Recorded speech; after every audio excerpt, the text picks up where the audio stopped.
Okay, the Smart Cities Committee for November 7th is hereby called to order. And welcome to Housing Week at San Jose. We'll continue on. We'll hear a Smart City Roadmap update, followed by a rent registry update, and then some community Wi-Fi strategy update. We are lacking quorum right now, so we'll just roll ahead and hear information, and then hope the others can jump in time to make a smart decision. So please, take it away. Okay, thank you. Good afternoon, Mr. Chair, other committee member, Councilmember Jimenez, members of the public and city staff. Dolan Beckel here, Director of the Office of Civic Innovation and Digital Strategy. Joining me in the front box is Deputy City Manager Kip Harkness, Smart City Manager Reggie Nair, and Housing Director Jackie Morales-Ferranz. Joining us in the back box is Christine Kane, Housing Department Specialist, Rohan Mathur, Founder and CEO of Substructure Technologies, Brian Tran, Housing Department Information Technology Lead, and last but not least, Eric Jensen, who joined the city recently as the Small Wonders / Unleash Your Geek Manager. The agenda for today includes 4 items. The first is our standard Smart City Roadmap update. I'll also include a presentation on our Small Wonder Affordable Housing Compliance System, which was done by the amazing team behind me here, and our startup and residence partner, Substructure Technologies. Third on our item is the Housing Rent Registry update, and fourth is our Community Wi-Fi Strategy update. So having said that, I'll turn the presentation over now to Smart City Manager Reggie Nair. Thank you, Dolan. Good afternoon, Mr. Chair, member of the committee, and public. My name is Reggie Nair, Smart City Manager, Civic Innovation. Clicker, please. Apologize. All right. Okay, so just as a reminder to the committee and members of the public, back in March 2019 is when we presented the Smart City Roadmap, identified high priority projects, and essentially created our baseline. So where we are for the month of November, there are a total of 3 projects that have changed status. The first one is autonomous vehicle, first and last mile. This changed from yellow to green. The Department of Transportation was able to finalize and sign an agreement with Mercedes-Benz and Bosch. It's the first ever in the country that's a public-private partnership between an autonomous vehicle and a public agency. So it's a total kudos for Department of Transportation on their effort. Safe City Strategy, this one changed from green to yellow.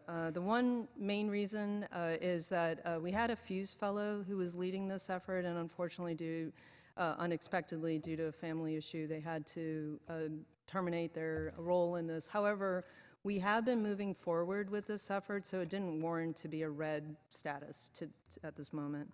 And Access East Side, this turned from red to yellow just a couple of weeks back. In October 22nd, we presented to council, and it was unanimously decided that we're moving forward with phase 2 at Overfelt High School attendance area. So just keeping track of our performance over the past 4 months through these bar charts, you can see that we're trending still in a positive direction. Combination of having a roadmap as a tool and also these monthly updates keeps the teams focused and ensuring the delivery, and then also keeping them accountable. For the month of November, with regards to the green status, there has been no change, which is still good. We're trending over 60%, which is excellent. And as mentioned in the previous slide, the 3 projects, autonomous vehicle, first and last mile, Safe City Strategy, and Access East Side is noted just for future reference, the status change. We continue to make great strides in reducing the number of projects that are red status to make sure we address the necessary corrective course of action, and I'll go over that on the next slide. So for the red status projects, just as a reminder to members of the committee and public, we're using a simplified format to highlight those corrective courses of action, and then also addressing the duration as to how long these projects are remaining in that status. So for My San Jose, the team is pursuing to go to council in December to seek approval for a change order that will include language translation that will be added to the existing My San Jose app, the current version. And also However, the project will still remain red because they are pursuing an RFP for the My San Jose 2.0 version, and so they are currently working with finance and ensuring when they could, reach that milestone. The data strategy, the team finalized and signed an agreement with Johns Hopkins GovX, and this particular agreement is to focus on the data analytics, community engagement, capacity building that will help the city towards the Bloomberg What Works Cities certification. We have been successful to hire a new data analytics lead, so that's exciting. However, it's still remaining red because the person's only going to start Monday. So, just so, okay? So we missed it a little bit. IT infrastructure modernization, fresh off the press, this contract is signed. It's on its way, working its way to the city clerk's office. It's probably already there. But because this project has been delayed about 9 months, the team needs to remobilize and re-strategize as to how to move it forward. So that will be moving to a green or yellow status. So last month I started this series also just to highlight the projects that have been trending green, and as I mentioned before, it's been over 60%. And so today I wanted to put a spotlight on the Spatial Data Integration Project, which is, we have some members of the team in the audience. And so just some background, this started off with a previous project called the Master Address Database, and it's led by Nicole Reyes in GIS and also Harsh Gautam. And we have some members of the team also in the GIS, the Center of Excellence, who are from Public Works, who are also sitting in the front row. Why I wanted to highlight them particularly, they've been instrumental as part of that Master Address Database, acronym is MAD, where they've been collaborating with the county in preparation for the Census 2020. And that's a huge, daunting effort, so hats off for them. And in particular, it's this local update of census address operations, acronym LUCA.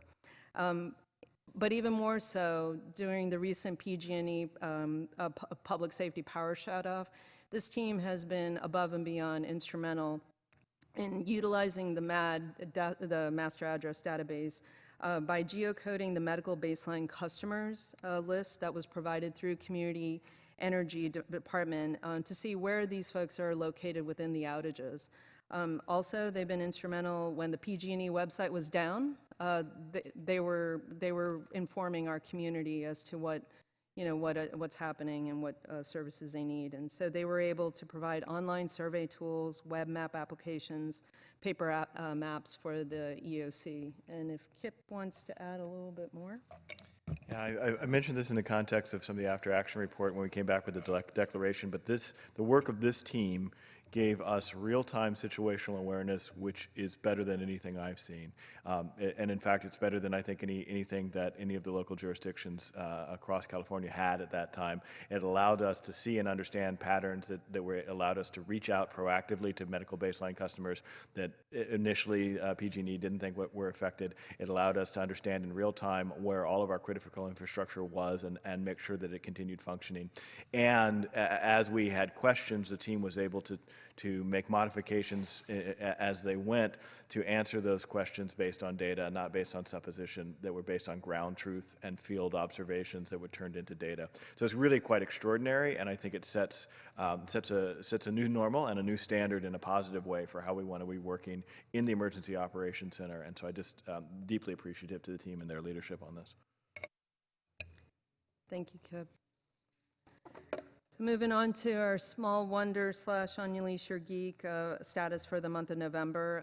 We have been successful to onboard our new Small Wonders manager that Dolan mentioned. So Eric Jensen, he's part of my team and sitting in the back row.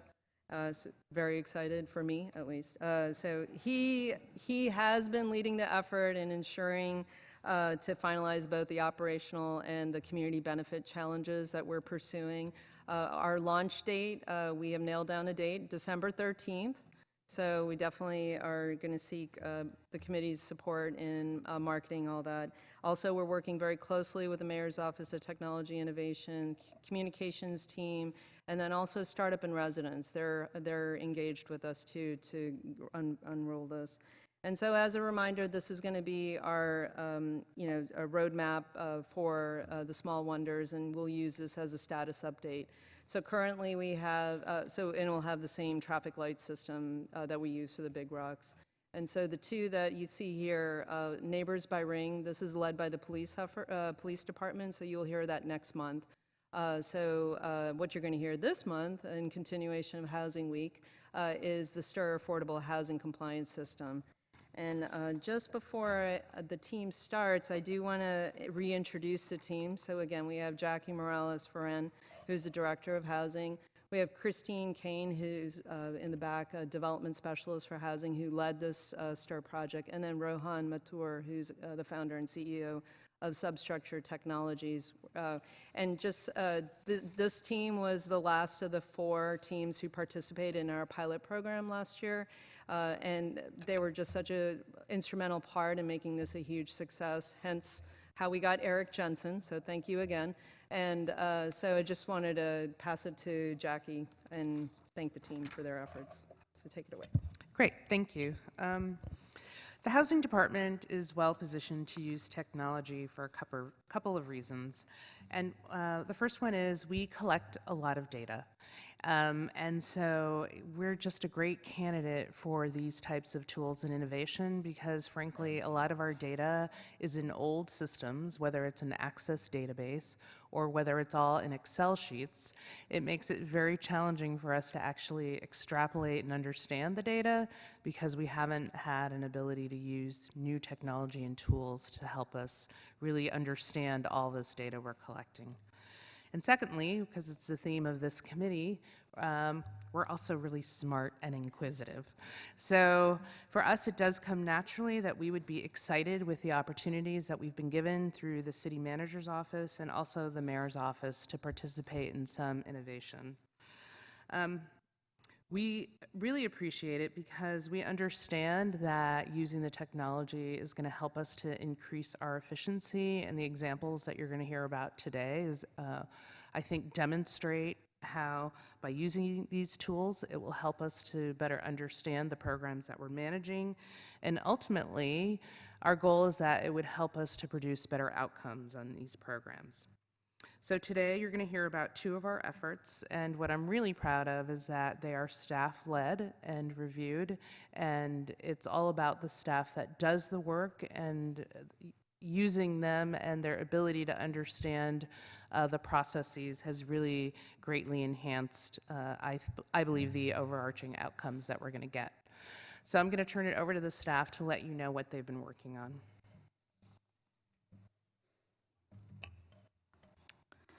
Good afternoon, Honorable Mayor, Mr. Chair, committee members, and members of the public.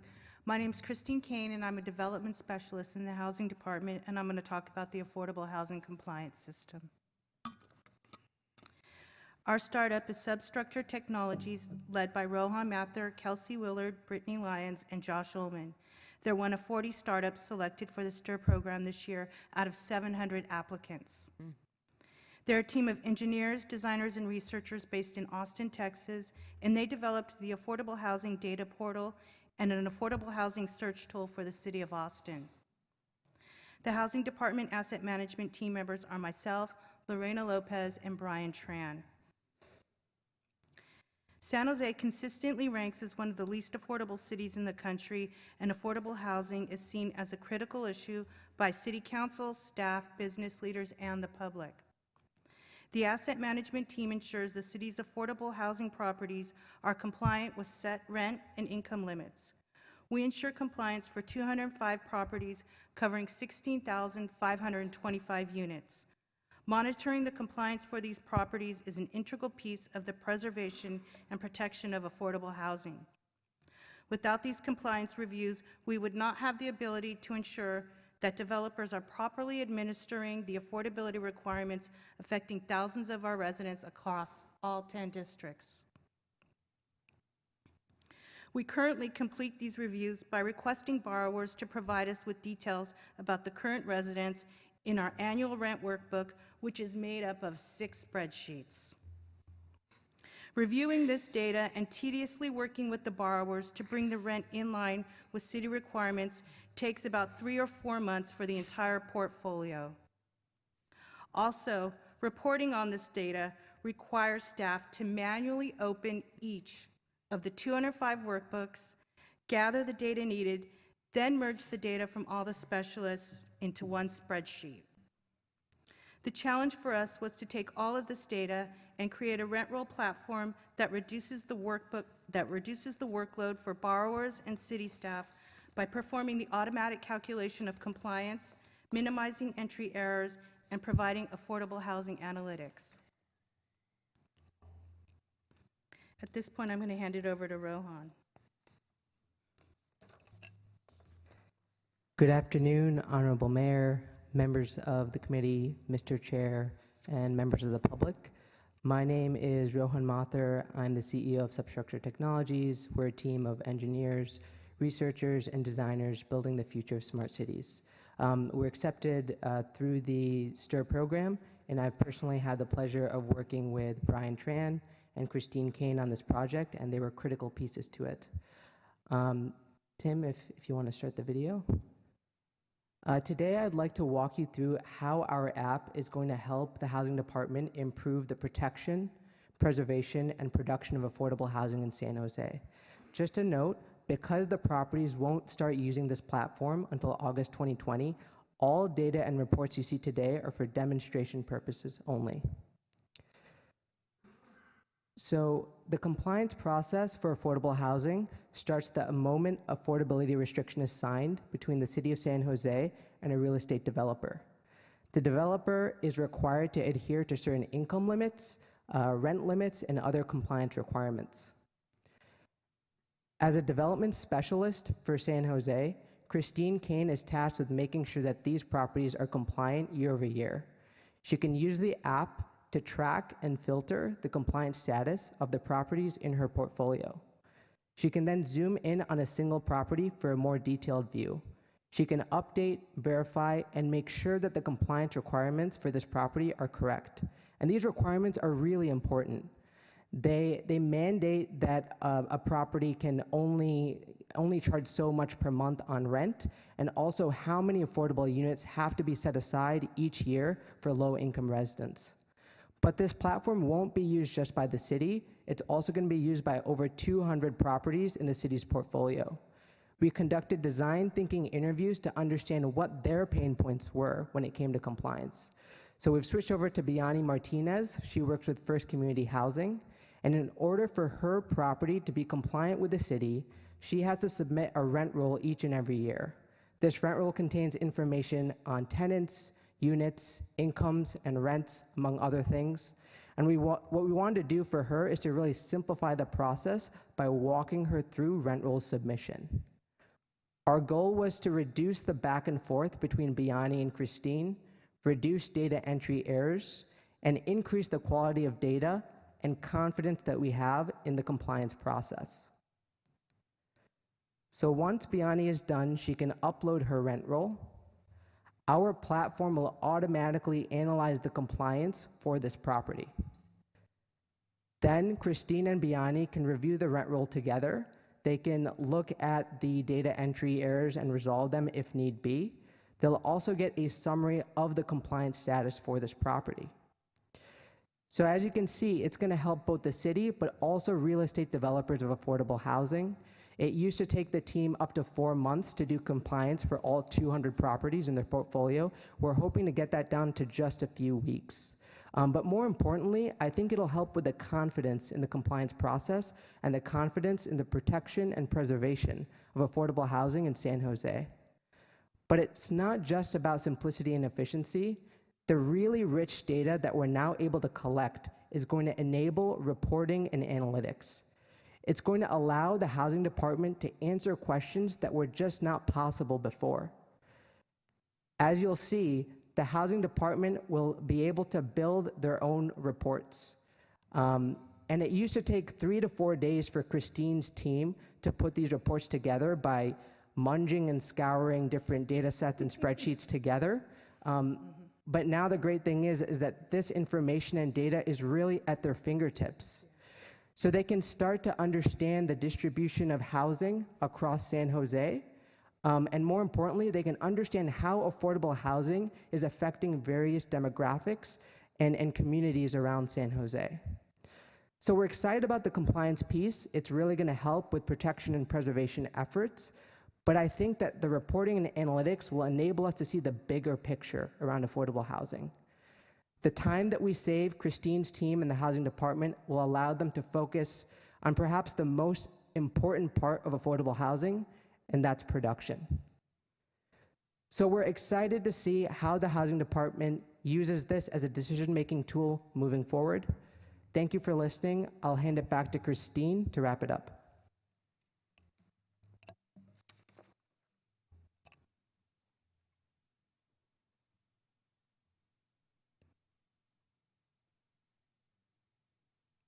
Tim, how do we get out of it? Okay.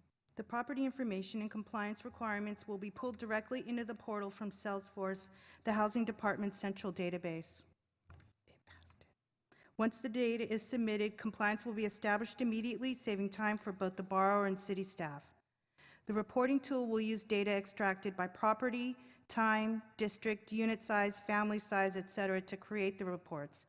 In addition, summary information will be pushed up to Salesforce for department use. We will use the portal to confidently provide reports to all city departments for analysis and strategic decision-making, and will finally be able to answer questions like, how has the rent burden on households changed over time? Or what is the average rent burden percentage, household size, and/or income levels for families by district?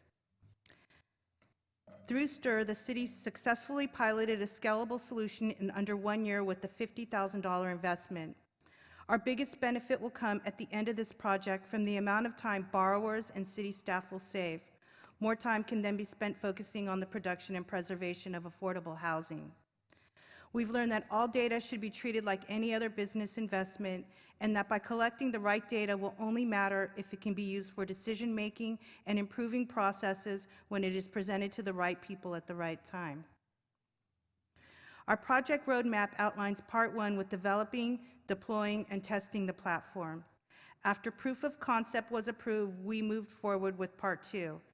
At this time, we are uploading the 2019 rent rules and continuing to test the platform, while Substructure Technologies is adding the advanced features and reporting tools. We expect a completion date of May of 2020 and the borrowers to begin inputting their rent rolls into the portal by August of 2020. This concludes my presentation. I'll hand it back to Dolan. Great, thanks. I think, Christine, just to kind of summarize the benefits again here, compliance, analytics, and reporting are 3 major benefits we saw from the Startup and Residence program. This is going to be the last STIR program, Small Wonder, you see. We'll be moving to the next set of Small Wonder Unleash Your Geeks, so I think it's probably an appropriate time to pause and just highlight the benefit that the Startup and Residence program has delivered for these, what we call operational efficiencies. I learned a new word, munging and scouring, or as it relates to data, so no more munging and scouring of data.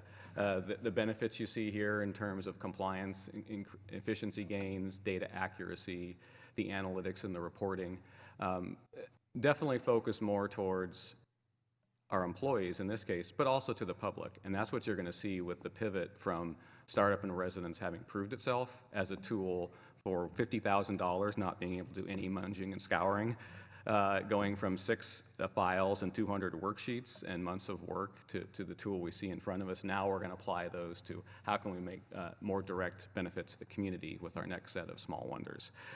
So I just want to thank Registry for pioneering the Startup and Residence program. It's been a great benefit, and we're just going to be expanding that in the months ahead. So having said that, I'll turn it back to you, Chair, for Q&A and public comment. Let's go to public comment first. Mr. Beekman.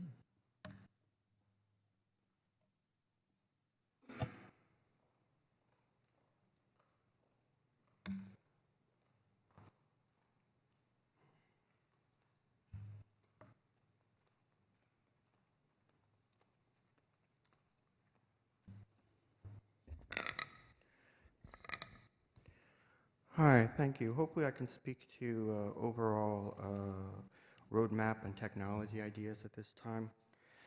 I'm still trying to look for how the city government of San Jose and community do not have to be afraid of each other to talk about these things, these tech things. The former city auditor's report at Rules and Open Government yesterday on the state of city government technology, as usual, specifically makes no mention of oversight, privacy, its organization, and its good practices. How can city government develop a more positive energy and vibe, and even an excitement in the simple, open, decent, utilitarian practicing of publicly sharing of good public oversight and privacy ideas? For over 5 years now, after many ups and downs, I'm still feeling better. Public oversight and civil protections will not steal your children or cause less of profit or loss of a person's individuality or inventiveness. To consider the responsible tech practices and data collections from the founders of Hewlett and Packard to Steve Jobs and Steve Wozniak, I feel they have understood civil protections and oversight is simply a part of a comprehensive idea of how we all have learned how to practice and work with technology in the first place. I'm a part of an important new system of civil rights and civil protections. This can be intimidating and seen as the other. We are at a time to learn to trust in new guidelines and legal precedents and practices that can allow for a safe place and a more sustainable, less fearful tech future that can allow us good, inclusive, democratic practices and what can be good rules of the road to local everyday people, individual entrepreneurship, and the future of the IoT process we can all be a part of. I don't have as much depth of knowledge, but thank you for patiently listening to my basic feelings of this subject. Thank you. Thank you, Mr. Beacon. Mayor Liccardo? Thank you. Really appreciate what's being done right now in the housing department. So thank you, everyone. Thank you, Christine and Jackie and Rohan. Thank you for what you've all accomplished. I know that that's a department that is working incredibly hard, and if we can take those same people and have them working on other stuff, that is a great thing. So it's wonderful. I had a question actually about the data itself, because I realized that there's a lot we learn when you're able to collect and analyze data in this way, and I learned something just looking at that little chart that talked about the quantity of affordable units. And could we go back to that slide? There's like,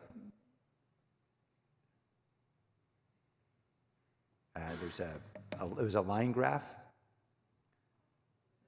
A line graph where it went up and then down in 2025, 26. It's in the video. Oh, it was in the video? Did I play it? Oh, drat. Okay. Okay, sorry. Well, Did I launch it? Okay. there was. I guess it was a question for Jackie. Is that line going downward after roughly 2021 or 2 because of the expiration of 55-year restrictions? I would assume if it's going downward, it has to be because of the removal of units. I have to admit, I was startled by the slope of that line. But we would be able to now tell that. Yeah, now we'll know because that, and that's now why we do will this. know that. Sorry, I'm going to just jump in really quick. I tried to say at the beginning that because they're not going to start uploading the data until August 2020, everything is just a demo right now, just demonstration Okay, data. I started getting all into the numbers. Oof, I apologize okay. for that. Okay, good. Thank you. Give me a heart attack. I appreciate it. Well, anyway, I really like what's being done, and that's great. If it's saving a lot of our hardworking team time, that's great. I had a question about, I know we lost the Fuse Fellows working on Safe City for unrelated reasons. Are we going to be able to get another Fuse Fellow in that position, or what's our strategy? Well, Mayor, I think going back to the roadmap question, I think there's a larger, you're kind of pointing to a larger question with the civic innovation funding, which is there isn't a stable funding for the staff that we have. We're either fellows that are 1 year cycle by cycle, and we have to either work within that cycle, which doesn't necessarily, the fuse cycle doesn't always necessarily align with the city cycle. Yeah. We have 1 or 2 year term limited positions, Yeah. or we have the Digital Inclusion Fund, which is supposed to be tapering down from the operational side and ramping up from the community benefit side. So, so it's going to be a challenge to fill that role. We'll look at the options. I think at the higher level, Dave Sykes and Jennifer McGuire and I have been talking about the fact that we need to bring stability to the team. Yeah. We can't go, month by month or year by year and expect people to stay with the team and feel they have a career path. And fortunately, it's important. Those are the exact words from Jennifer McGuire. So we're meeting next week to begin to discuss how over time we can stabilize the team so there's some continuity and we don't have to go year by year with these staff, because it is a challenge both from an execution perspective and a career path perspective. Yeah, I can certainly appreciate that, so thank you. And I'm sure we'll be talking more about this in the budget. Yeah, and the specifics on the Safe City strategy is there are some things that we're pursuing with police and fire and OEM that may not ultimately give us that holistic look, but we'll able to progress benefit to the staff or benefit to the community around police, fire, and OEM. Things like our emergency vehicle preemption, data analytics, and other areas that we hope to be able to push forward, even though we don't have that position filled. Great, okay.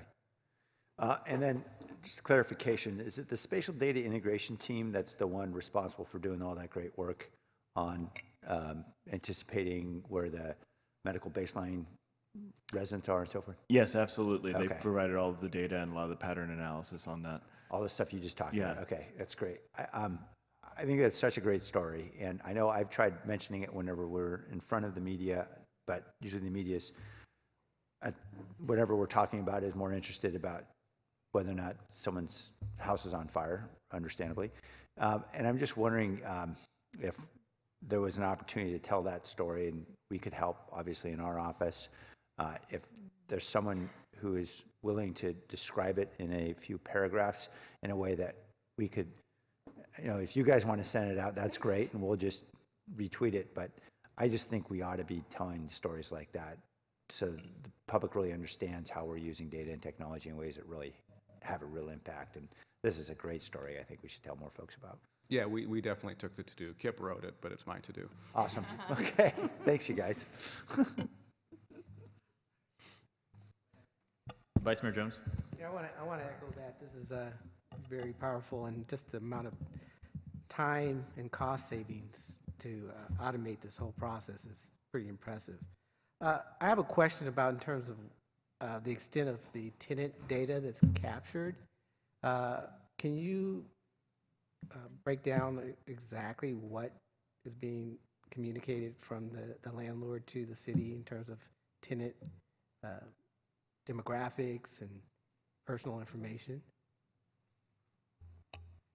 So at this time, it's the tenant, it's the household, head of household's name, their address, their unit, the set aside for the apartment, whether it's a 30% AMI, 40% AMI, their move-in income, their move-in household size, their annual income. They're recertified every year, so it would be their last recertified annual income and household size.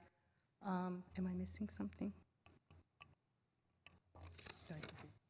That might be it for right now. We are looking, though, to expand it.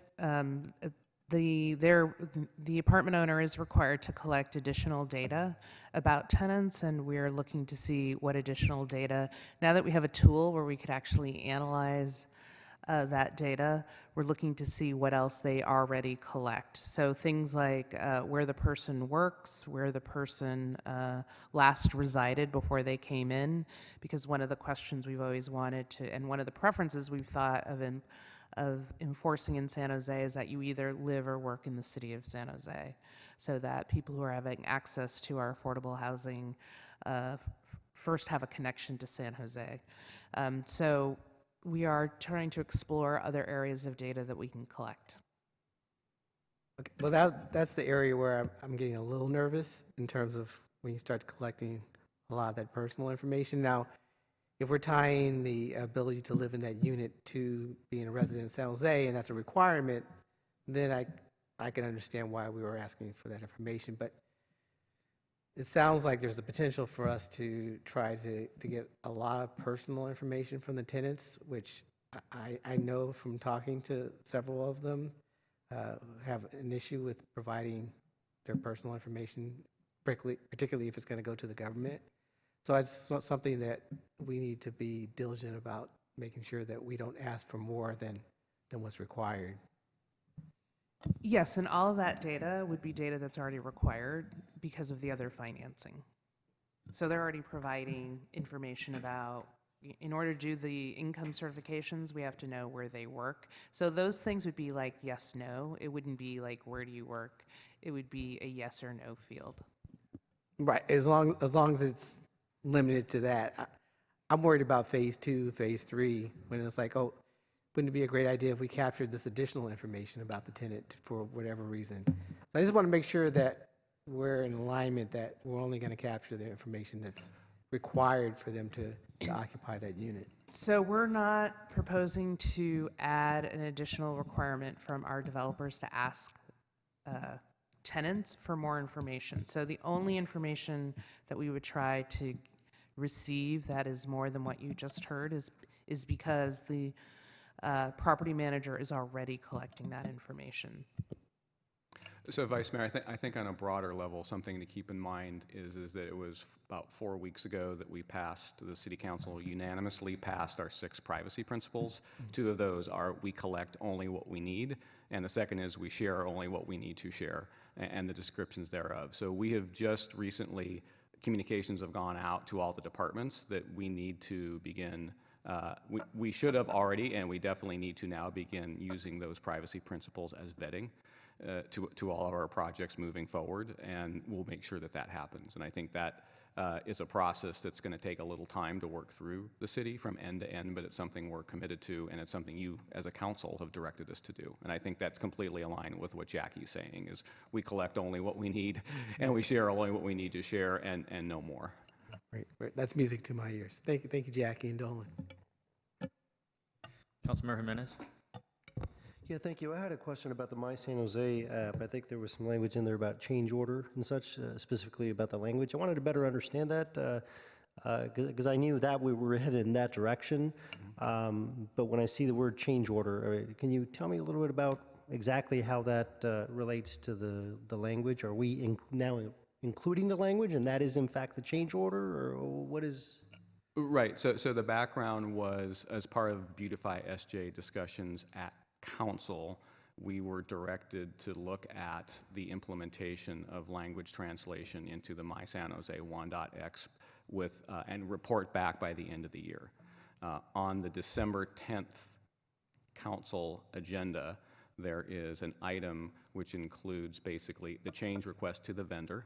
For your consideration, the recommendation is that we implement that, and it includes the change request to the vendor to implement Google Translate with an appropriate backend that allows us to teach it, that when something doesn't quite translate right, we can fix it, and moving forward we'll do so. So the bottom line is we'll be bringing a recommendation with analysis and a change order to the vendor to have the vendor implement that language translation in 1.x. Okay, so thank you for that. So it seems, based on what you said, that and I think this is a good thing. I'm just trying to wrap my head around it. So this change order is taking place and sooner than maybe expected, given the direction from the council, right? Is that?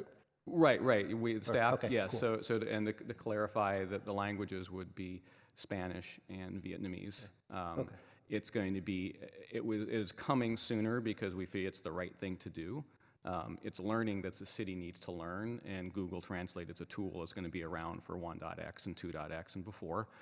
Michelle Tong, who's unfortunately not here today, did quite a bit of usability testing with different versions of technologies to come to this one as the best one for the city. And yes, we decided the right thing to do based on the conversation around Beautify SJ.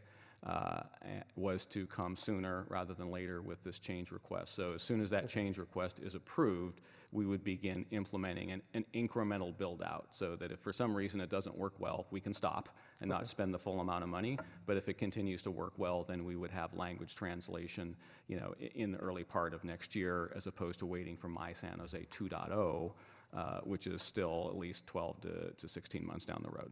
Okay, all right, thank you. All right, with that, can I get a motion to accept the report? Second. All right, all in favor? Aye. All right, accepted.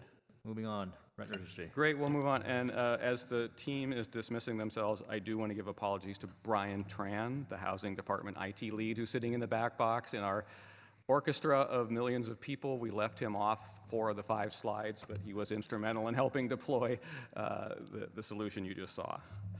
So keeping on the theme of Housing Week and Housing Day at the Smart City Committee, next we're going to hear from the Housing Department about the rent registry and how this tool is being used to influence housing policy and housing research being done by staff and outside agencies.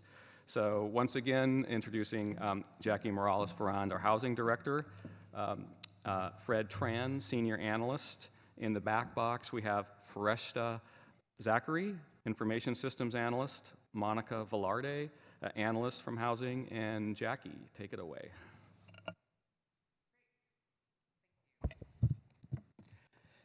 So, as you know, we recently made changes to the apartment rent ordinance, and as part of those modifications, one of the things you directed us to do and we requested was that we create a rent registry. Just to remind you, some of the important changes that we made and why the rent registry is important is because the modification now only allows a rent increase of up to 5% once every 12 months, and at the same time allowing landlords to receive a fair rate of return. The key there was really on how we would track those rent increases. Because the ordinance is complaint-based, we thought a rent registry would be really important because it would allow, number one, the landlords to feed us the information, but more importantly, for tenants to be able to see their own information and to verify that the rents that were being reported were indeed the correct rents. And as you can see, we have close to 39,000 different apartments, and so really having tenants who can help us to do some of that monitoring is really key, just because of the scale. And just to remind you, when we proposed the rent registry, landlords were particularly terrified of us moving in this direction. There was a lot of concern and fear from the landlord community about the tool and how we would use it. And I have to say, we were very fortunate because at the same time as we were considering the rent registry, we had the opportunity to partner with IBM on a project, and the housing team was selected to do the rent registry. And that really provided, that the stars were aligned to provide us an opportunity to really work with just an outstanding private entity to really guide us through how we would actually look at the creation of the tool. And Fred is going to talk more about that experience.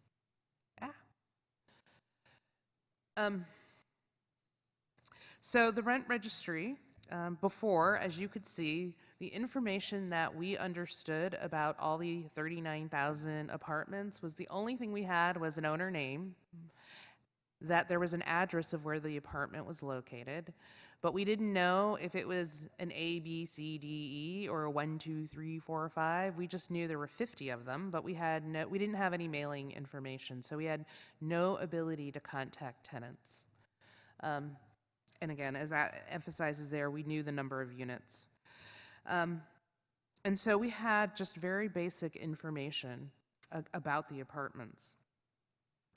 Now, with a rent registry, you can see the additional data that we have.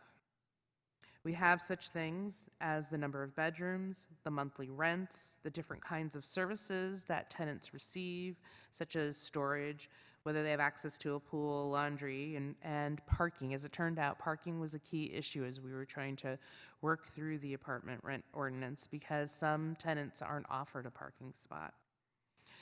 I think one of the important things that the rent registry, just in terms of the startup, allowed us to do was it had the unintentional consequence of forcing us to clean up all of our ARO unit count data.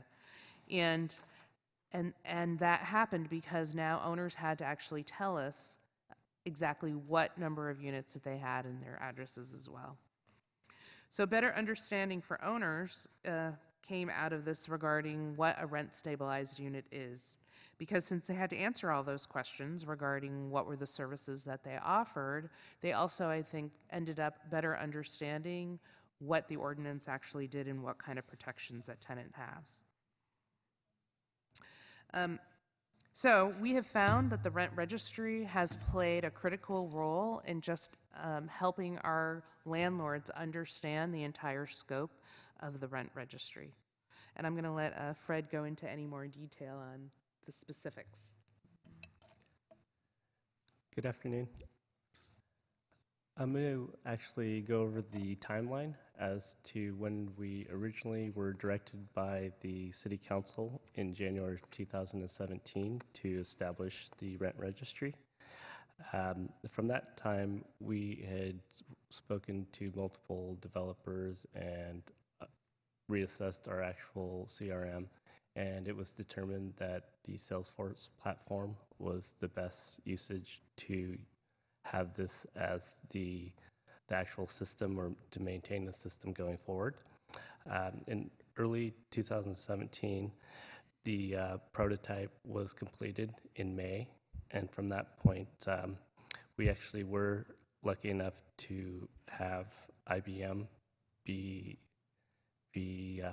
with the city for 3 weeks with brainstorming and multiple workshops with all stakeholders involved to get as much feedback, information, and data throughout the community to get the functionality as well as design in place to actually start testing the system. I'll actually discuss the IBM project in more detail.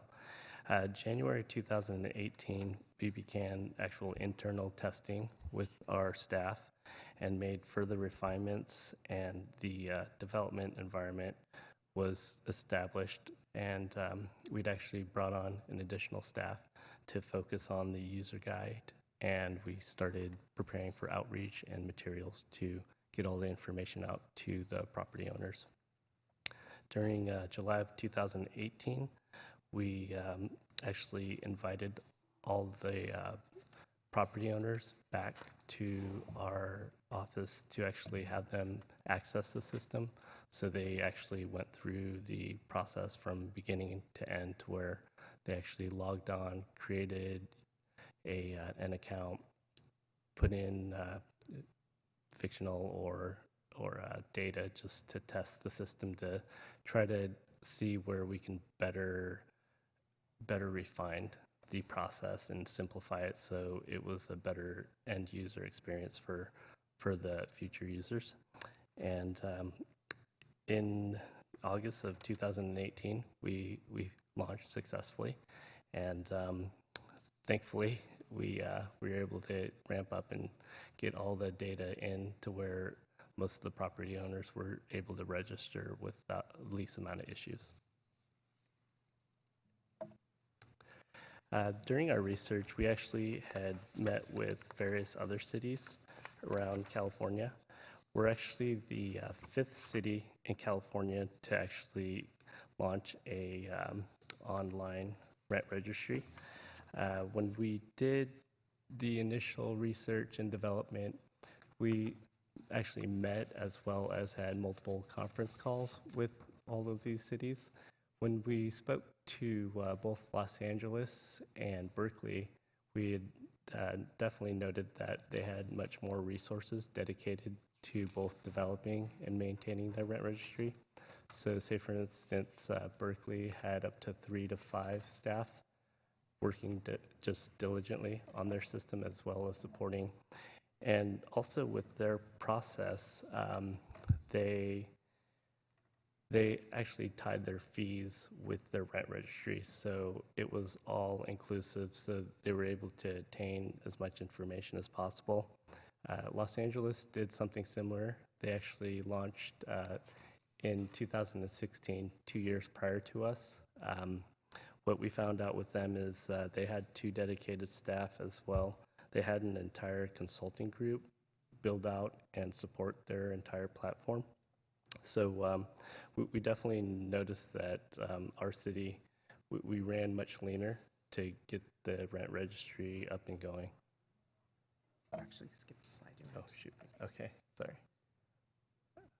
I apologize. Okay, going back to IBM. So with the IBM's had it's called the Smarter Cities Challenge, and we were actually blessed to be able to have Ken Russo, the Director of Strategic Partnerships in the Mayor's Office, apply for this grant, and thankfully the city was awarded. And in this process, IBM had sent out 7 of their top talented members to spend the 3 weeks with our city. Within this 3 weeks, we had multiple workshops with all stakeholders involved.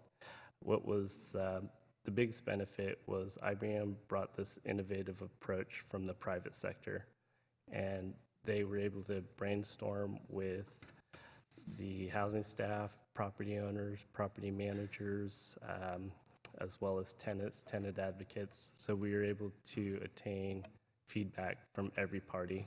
So if the property owners felt they were, or if they were sensitive to some information, they definitely relayed that to us. As well, tenants would provide us the same or similar type feedback. Essentially, we took their recommendations at the end of their 3 weeks, and we applied as much of that functionality to the future design of the rent registry, and that definitely assisted with a successful launch that we had in August. Okay, and segue to our team. So we have Freshta Zachariah, who's the architect, designer, and developer of the system through the Salesforce community platform, and Monica Velarde, who created the user manual, recommended usability functions to the end users, as well as trained during all the multiple workshops that we had throughout the community. And she currently is the lead for the customer support. Brenda Charles, who unfortunately is not pictured here, she spent 4 months scrubbing down the data prior to us uploading it into the system. So essentially, we took the data that we received from the Amanda system and got it to where it could reconcile and cleaned it up as much as possible prior to uploading it into Salesforce. And I assisted with oversight and leadership, but thankfully, Fresha and Monica did a tremendous job on the project, and I'm really grateful for their due diligence and hard work to get a successful launch.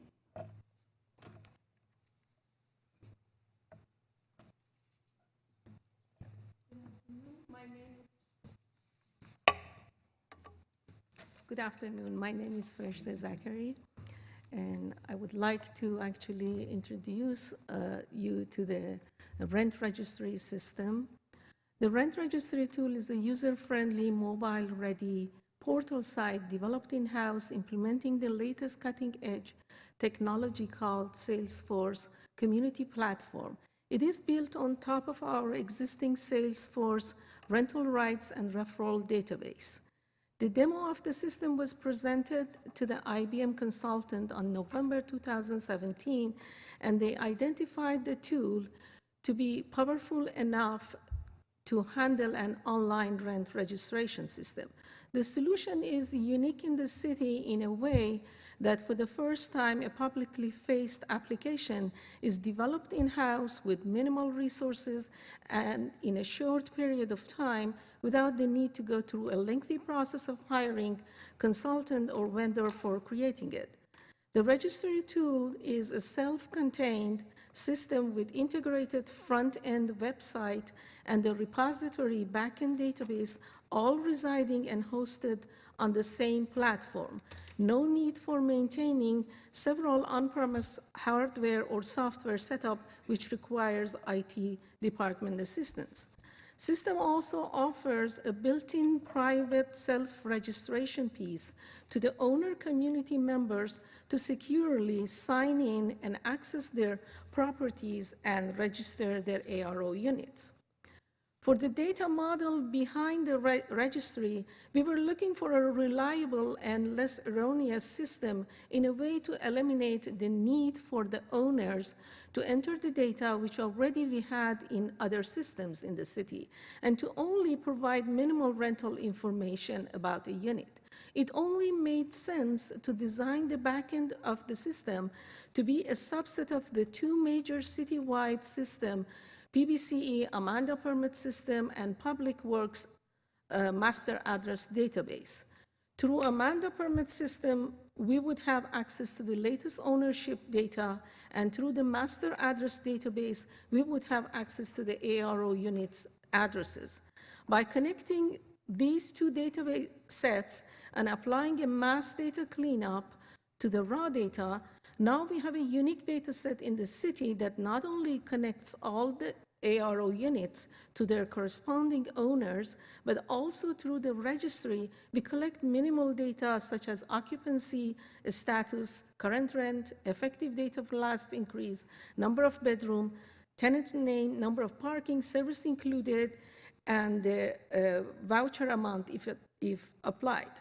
The solution is scalable and also very cost-effective through an inexpensive licensing model.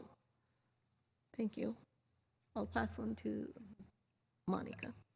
Good afternoon. My name is Monica Velarde. For Rent Registry 1.0, our preparation involved reaching out to over 3,000 property owners, and that outreach consisted of mailers, e-blasts, and workshops. The registration period opened up to landlords in August of 2018 with a registration deadline of March 1st, 2019. At the end of our first registration period, we maintained a compliance rate of 68%. We are using a combination of penalties to encourage landlords to comply with the registration requirements. Our compliance rate has continued to increase as more landlords register, and as of August 1st, 2019, we had a compliance rate of 81%. The collection of rental information has provided our program with an opportunity to compare and analyze rent-stabilized apartment rents to market rate rents as depicted in this graph. If you refer to the chart, the dotted line represents CoStar data of average rents by bedrooms with a comparison to rents and rent-stabilized units with the same number of bedrooms. With the implementation of the registry, our program is gaining a better understanding of the apartment rent ordinance stock and the true average of actual rents paid. Before the rent registry, our program relied on the rental information from websites like CoStar, which gather their data from brokers, building websites, and tax offices. Additionally, this graph provides validity that the apartment rent ordinance creates natural affordability within the rent stabilization community. Lastly, as an additional reporting tool, we have this average rent by district. This just shows, again, that we can further refine average rents to each council district, as shown in this graph.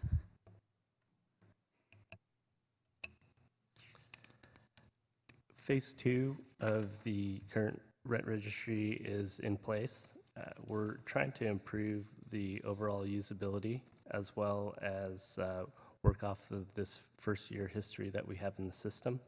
And finally, offer more visibility to both stakeholders involved, as well as for internal staff.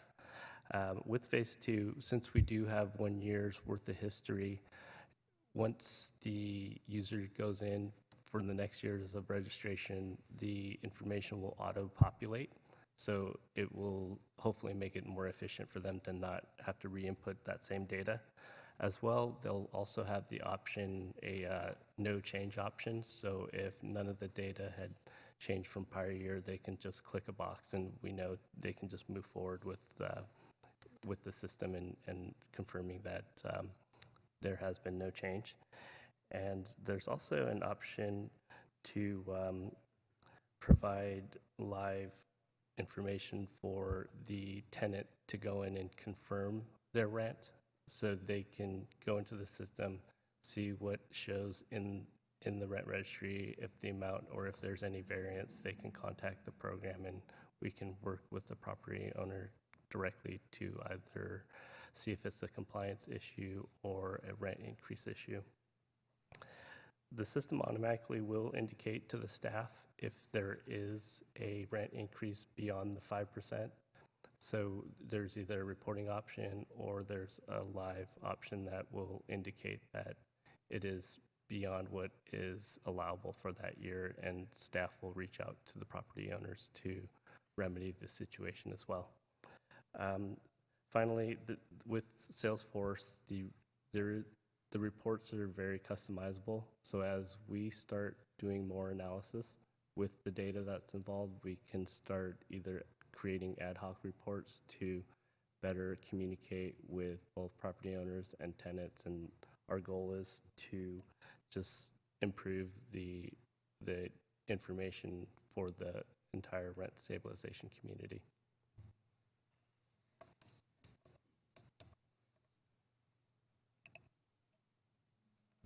So, Jackie, I think if we want to progress one more slide, and then I believe you had a Yes, verbal recommendation? I did. Great, I wanted thank to you. make sure in our report we did not state, but we would like to have this cross-referenced to the December 3rd City Council meeting so that the full council can hear our report. And if I could, just to back up half a step, the couple of things that strike me sort of at the meta level that I think are useful to lay out.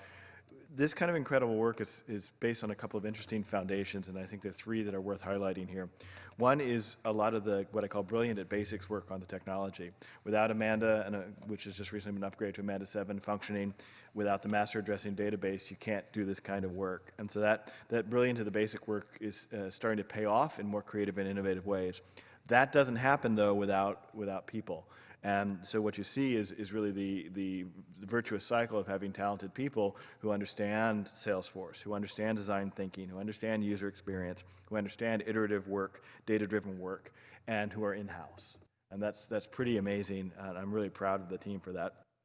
And the last principle is this use of partners, and we're really appreciative of Khan and the mayor's office for connecting us with IBM, not only because of connecting us, but how they connected us. And I remember the conversation with Khan on this, and he said, we've got this really great opportunity, can we go with the departments and try this out? I said, only if it's solving a real problem for them, and only if they can really prioritize the people to make it work. And so to really, both with the mayor's office and with IBM, enter into a partnership that's really respectful of starting with the problems that are important to us and working with us where we are, it felt very, very respectful, and it turned out to be very, very catalytic as well. And so I think all three of those principles, investing in the basic technologies, investing in our people, and seeing partners as not selling things to us, but as helping us achieve where we want to go, are very powerful principles that the housing department lived in this, and it demonstrates, in my opinion, innovation in action. So I just wanted to kind of give kudos to the whole team, especially the core team that did the technology work and the design work on this, and turn it back over. Yeah, I just want to reiterate the tremendous work and how valuable Foreshta has been to the department. I mean, she has literally created this tool and solution from the ground up, and I know as a department we're lucky to have an amazing, talented Foreshta. So again, just thank you, Foreshta, for this work. Outstanding. All right, let's go to public comment. Victor Sin, followed by Blair Beekman.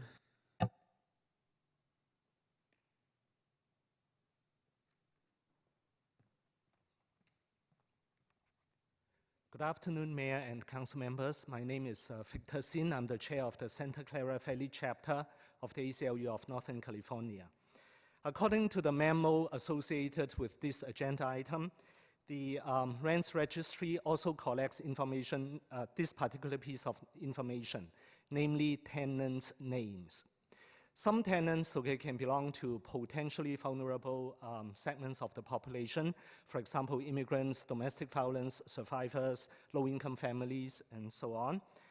So for that reason, and for the general reason to protect privacy, as enumerated by the San Jose privacy principles, the governing agency should establish safeguards against improper disclosure and use of confidential and private information. I'm glad to say that when I visited the rent registry websites this morning, I found that the public view of the website does not disclose any personally identifiable information.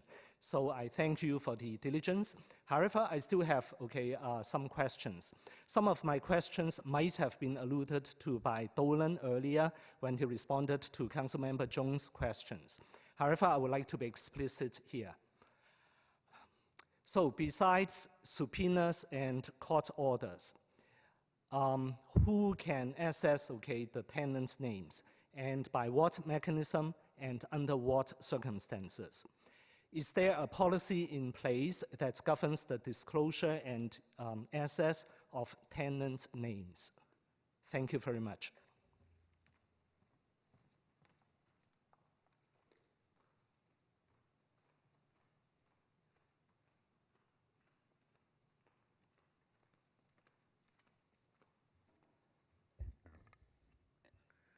Hi. There can be good organizational ideas with the recent European GDPR and California CCPA data collection guidelines.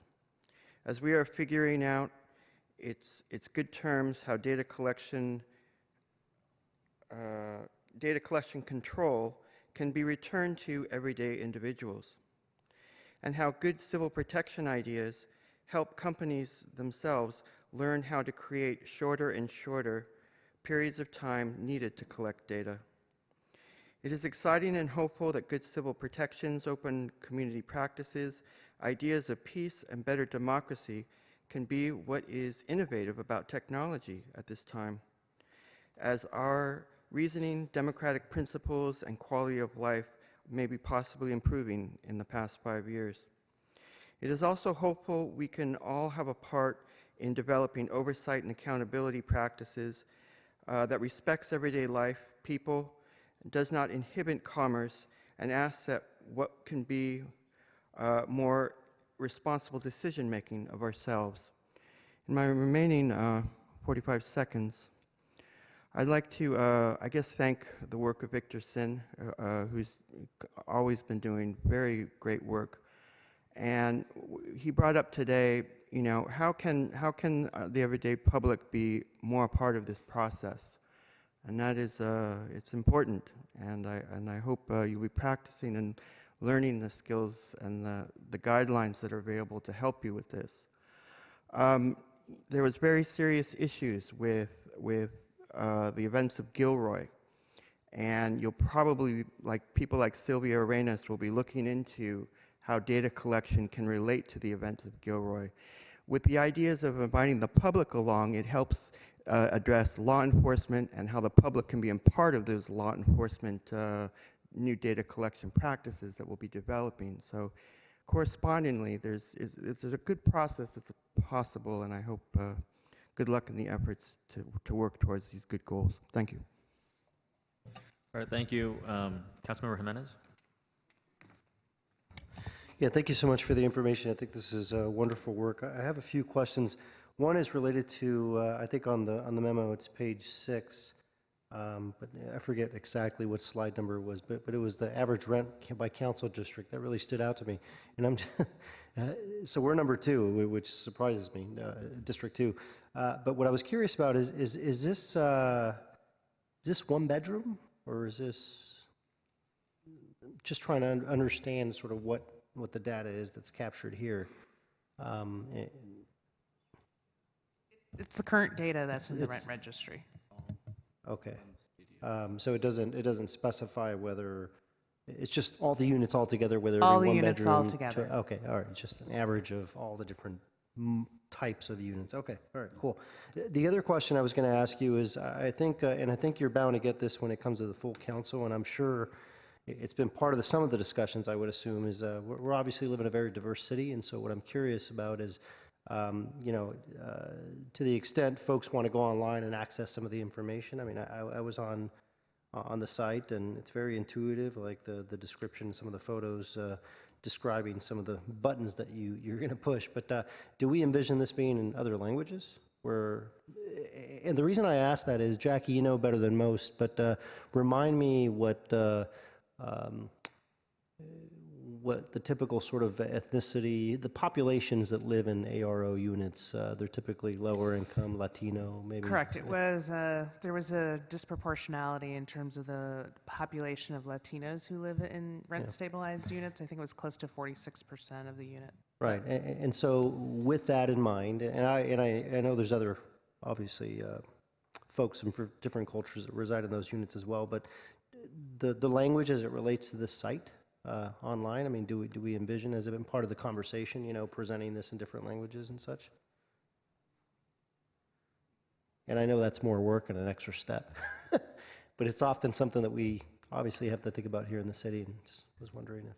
To creating the application with different language requires time. It's possible, Right. but it takes time. But right now, all the documentation and everything, user's guide and everything is done in 3 languages. Okay. English, Vietnamese, and Spanish. And Councilmember Jimenez, just to kind of dovetail on some of the previous comments, that's one of the reasons why we're coming forward with the change order on My San Jose 1.x, is so the city can start learning sooner about the best ways to do translation. So kind of another tip of the spear, so to speak, in My San Jose 1.x, and then we can apply those learnings outwards as it's appropriate.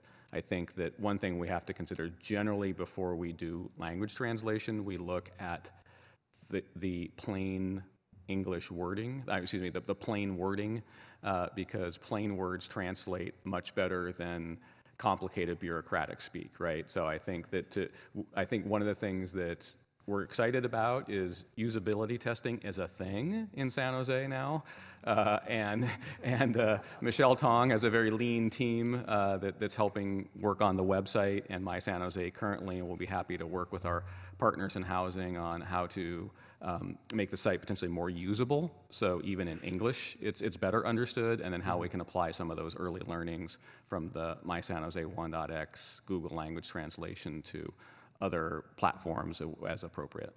Okay, thank you for that. So just so I understood, because I think there was a comment, and I apologize, I'm trying to remember your name, the young lady, the staff in the back. So if I currently go on the rent stabilization website, and there's a lot of information there, there's the map and such, all that is only in English currently, right? I just wanted to make sure I understood, right? Yes, they are in English right now. Only in English. Okay, all right. So I guess, and I understand it takes time, and there's probably going to be a gap in between us finally getting to that moment, right? While we evaluate sort of how we're going about it. But I guess what I'm curious about, and again, I think it's a question that's going to come up, so I think we need to start thinking about it, is during that time frame in which it's not in different languages, how do we make certain, whether it's outreach or other forms of engagement with these different communities, how do we make certain that they know that this exists, and that they, trying to think about how they would use it, maybe going on here and filling out a notice of termination form or things of that nature. How do we get them to get engaged and know that it's there? So we do, right now we have outreach materials in Spanish and Vietnamese, and the housing department has both Spanish and Vietnamese staff who can speak the language, and so can communicate to people and can help anyone who might need assistance at either entering information or looking at information. Okay. So, obviously it's not the ideal solution, but we are able to provide hands-on help in order to access the system. Okay, thank you. And so the very last question I have is, so are non-ARO units listed are required to register, or it's just purely ARO units that are required to register? They're the ones that are, right? Only ARO units. Right, okay. I was trying to remember that. Okay, all right, thank you. Mayor Liccardo. I'm really excited by this. I just want to say thank you to everyone who's worked so hard. I also want to take us back in time, because I remember when we were having these fights The landlords were really unhappy about it, and they were concerned about all the fees and everything like that. And I think we had estimates for a really large number of staff to administer the registry. And I think we have Monica and Fereshta and Fred, and I think you said there might be one other person who was working on this as well? Somebody who's working part-time or, okay. So I think it's just a testament to how creative and hardworking, and clearly this team has done the work of what we thought might take many more people. Is that fair to say, Jackie? I would say that's fair to say that we were very lean, and even Fred, when you compared us to other cities that have implemented something like this, we have definitely used the least number of staff. Yeah. So I just want to say that's a great testament, obviously, to the work that was done, and I just appreciate everybody making it happen. I know that's not easy, so thank you. And it helps, obviously, ensure that we can work in a way that's collaborative to get more people to participate and so forth. I'm also really impressed that we've got 82% of the units now on the registry. That's really seems like very rapid adoption. I know we're requiring it, but still it's hard to get people to comply, so that's great news. I also find, I went online while you guys were talking and just, I thought it was, as Councilmember Jimenez said, very intuitive, very user-friendly, which is great. I did go on the public portal just to kind of play around with it and understand it. And I pushed on several properties that were identified as rent-stabilized apartments. And I often see after the question rent stabilized, it'll say N rather than Y, like the apartment complex isn't rent stabilized. So are there actually apartment buildings that are not rent controlled that are on this interactive map? Or is that maybe just a mistake? They're actually, for the rent registry purposes, they all have to be ARO. And there are some properties where they may have an exempt status, or for whatever reason, they're not required to be, they originally came in as an apartment, 3 units or more that were built prior to 1979, which would trigger ARO, but if they filed for an exemption, then they're not subject to the ordinance. Okay, so I'm looking at one complex that's 156 units. There wouldn't any reason why they would have an exemption, would there, if it's that big a project? No, unless Okay. it was something like that, it would have to be a residential care facility, or Oh, they I would see. operate as a hotel or something outside of an I see. apartment. Okay. All right, just curious. I was just trying to understand what the universe of stuff I was looking at here on the map. And it's very interactive, which is great. Wanted to ask about the question that the gentleman who represented the ACLU asked about how folks get access to information. Obviously, court order, subpoena. Is there any other mechanism by which anyone gets information about who's So in what apartment? we actually have, we tried to be thoughtful on this. So we do have a privacy policy that you can link onto from the website. And there is very, very limited access to, for example, the tenant information and their name. That is considered protected information from the Privacy Act. And so it's very limited Okay, for tenant information. that's great. In terms of having to release somebody's actual name. Yeah. So can we confidently say you need a court order or subpoena to get it? Otherwise, you don't get it? I would turn to the city attorney. Yes, Mayor, I would say that's correct. That's great. The information is also protected under the Petrus Act and the Information Practices Act, too. Okay. So there's several layers of protection. So essentially, it would be a court order or subpoena that would require us to turn it over. We certainly would not turn it over in response to a public records request. Right. Yeah. Okay, great. I mean, I know we'll be doing this again in other contexts, and so I'm glad you guys are going through all the hard work of being able to get to that place where we can confidently say, this is kept private, and that's great. And Mayor, on a broader sense of some of the public comments, and just to give you an idea where we are, so after a long search, we have unanimous agreement on, and we've made an offer yesterday that was accepted for a privacy analyst, the citywide privacy policy analyst. Awesome. So we're all excited about that person who's coming on board starting next week. That will help us define some of the governance, the overall citywide policy, and beginning to develop our privacy impact assessments.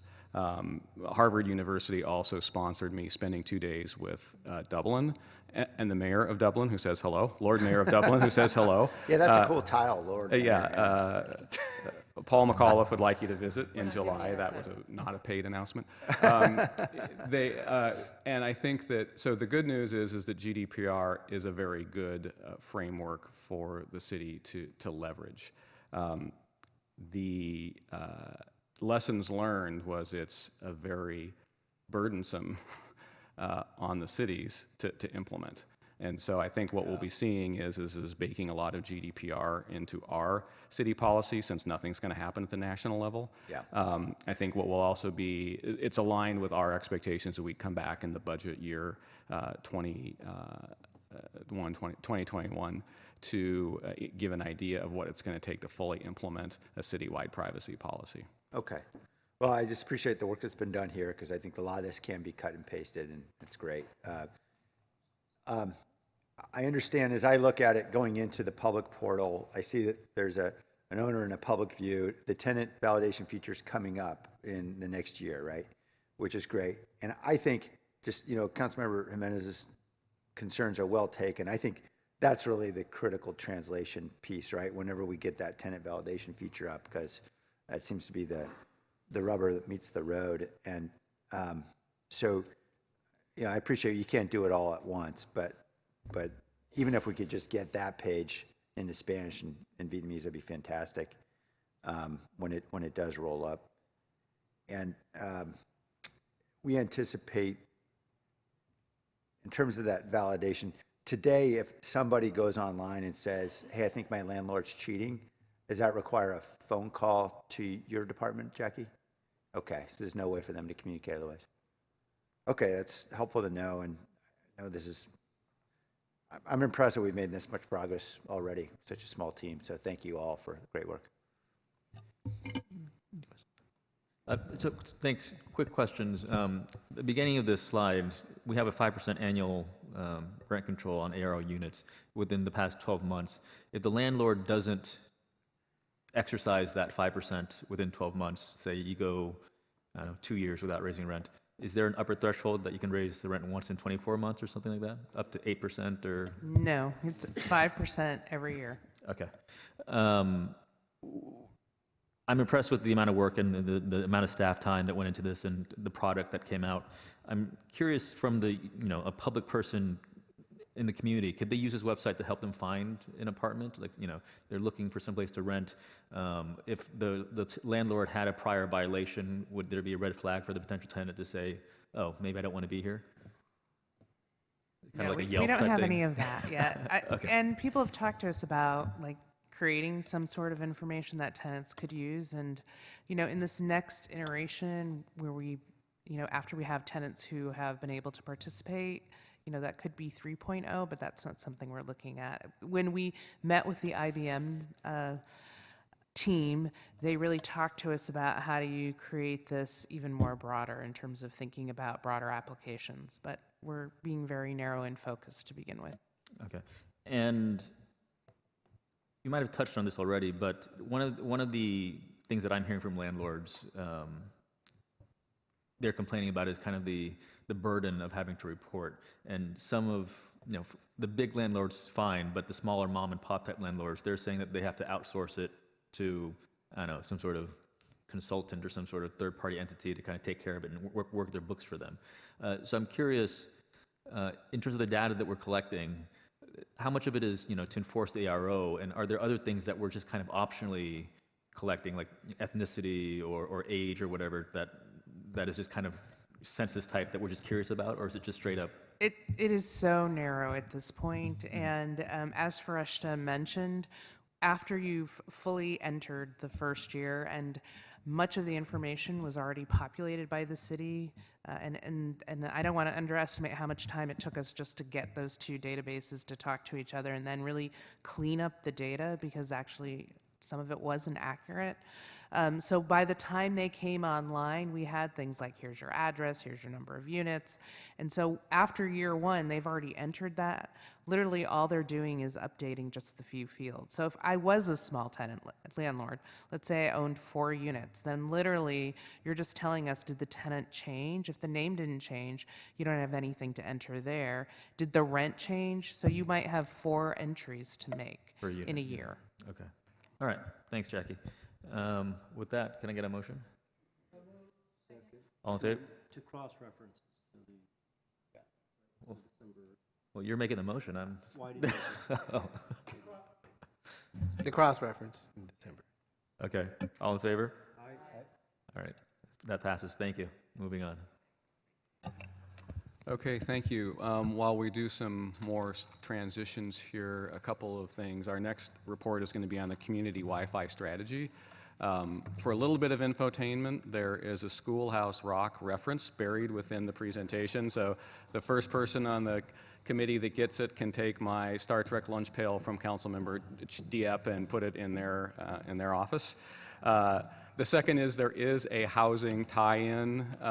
There is a week housing day tie-in to the community Wi-Fi strategy, but you're going to have to hold your suspense and wait till the end to see it. So again, our last report is on an update on the community Wi-Fi strategy. Joining me in the front box is Chief Information Officer Rob Lloyd and our Fuse Fellow who's been helping with the community Wi-Fi strategy, Takir Bashir. In the back box, we're joined by former Fuse Fellow and the city's Internet of Things lead, Keshav Gupta, and who is apparently not following the annotated agenda that has been thoroughly documented for the past month, and Ed Kim, our Enterprise Technology Manager from the Information Technology Department. I'd also like to thank some major contributors to the Wi-Fi effort from the Mayor's Office of Technology and Innovation who are not here today. Carolyn Wu, Nancy Torres, and David Reef, who over the past couple years have made significant contributions, including conducting a fairly detailed survey about Wi-Fi downtown and the value of that and what the people might be looking for. So the bottom line for this report is that the city needs to commit to a funding direction for our community Wi-Fi projects that have been in flight for almost 7 years. At the end of this rather detailed report, I'll be presenting 3 options and a recommendation on how the city might proceed to creating a sustainable funding stream for our community Wi-Fi projects. So the agenda for this report, since it's a fairly dense report, we will discuss the approach we've taken over the last 6 months on our community Wi-Fi strategy, which is one of the big rocks on our Smart City Roadmap. We'll review the timeline of our Wi-Fi projects over the last 7 years. We'll provide a summary of the insights gained from a recent community Wi-Fi request for information. We will talk about some short-term funding options and a recommendation for a path forward. As an informal reference from the October 22nd Access Eastside Council meeting, I'm going to review the funding options for Access Eastside that was requested by Councilmember Carrasco and agreed upon by Dave Sykes. And then finally, a welcome discussion and feedback on these options and the path forward. I'm going to fall on my sword a bit to use pilot language. This report is coming in fairly hot. There's information, a lot of information that came in over the last 2 weeks, so please bear with me as there may be some more detail and some more explanation than you might normally see. This really probably should have been a memo, but unfortunately the information that came in over the last 2 weeks just didn't get to the runway in time. So to provide a little bit of background on the why around community Wi-Fi, reliable, high-speed, high-capacity connectivity at home is increasingly essential for quality of life, yet we have almost 100,000 San Jose residents that do not have internet access at home. In other community gathering areas, especially outdoor community commercial areas, access to free Wi-Fi has been shown to have positive uplift on economic development, quality of life, and brand image. The city's existing free outdoor Wi-Fi footprints are disparate, increasingly unfunded, and require upgrades.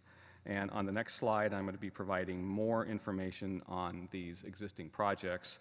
But to look at the goals of our Wi-Fi strategy, we really created two phases. The first phase was to sustain and complete a foundation that then could be expanded and scaled upon with more value proposition to external partners.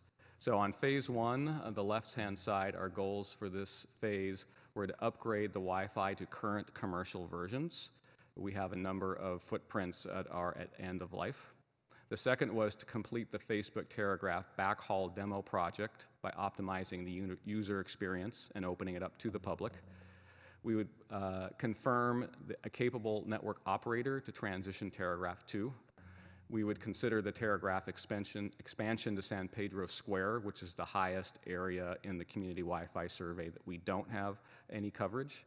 We would generate a sustainable revenue stream for at least 3 to 5 years for these other projects, including the Access Eastside, which is not fully funded at this point in time. And we'd build a footprint and a foundation and thus value of a future Wi-Fi network. And lastly, we'd understand the interest and the possible business models to achieve that. The second phase, which would be in the future, is to expand the community Wi-Fi to other priority areas for digital inclusion, for economic development, and for possible leverage of the Internet of Things. We'd want to execute that at larger scale. We would then be in a position to enhance public services and revenue by leveraging that foundation built in phase one as a platform for additional services such as Wi-Fi offloading, premium internet access, IoT data connectivity, advertising, and more. We generate a longer-term sustainable business model, and phase two really required success in phase one, and that was borne out by the responses to our request for information. This next slide here discusses our footprints of our existing Wi-Fi projects over the last 7 years since the inception of wickedly fast Wi-Fi in 2013. This is not a picture of speed and commitment to community Wi-Fi.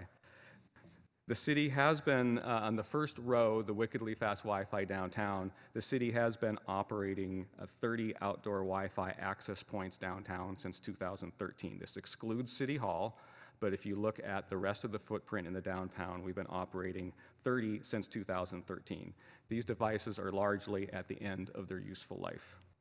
On the second swim lane, in 2016, the city and Facebook engaged in a demonstration policy agreement to test gigabit-level internet backhaul, basically big pipes connecting back to the internet using their Terragraph technology.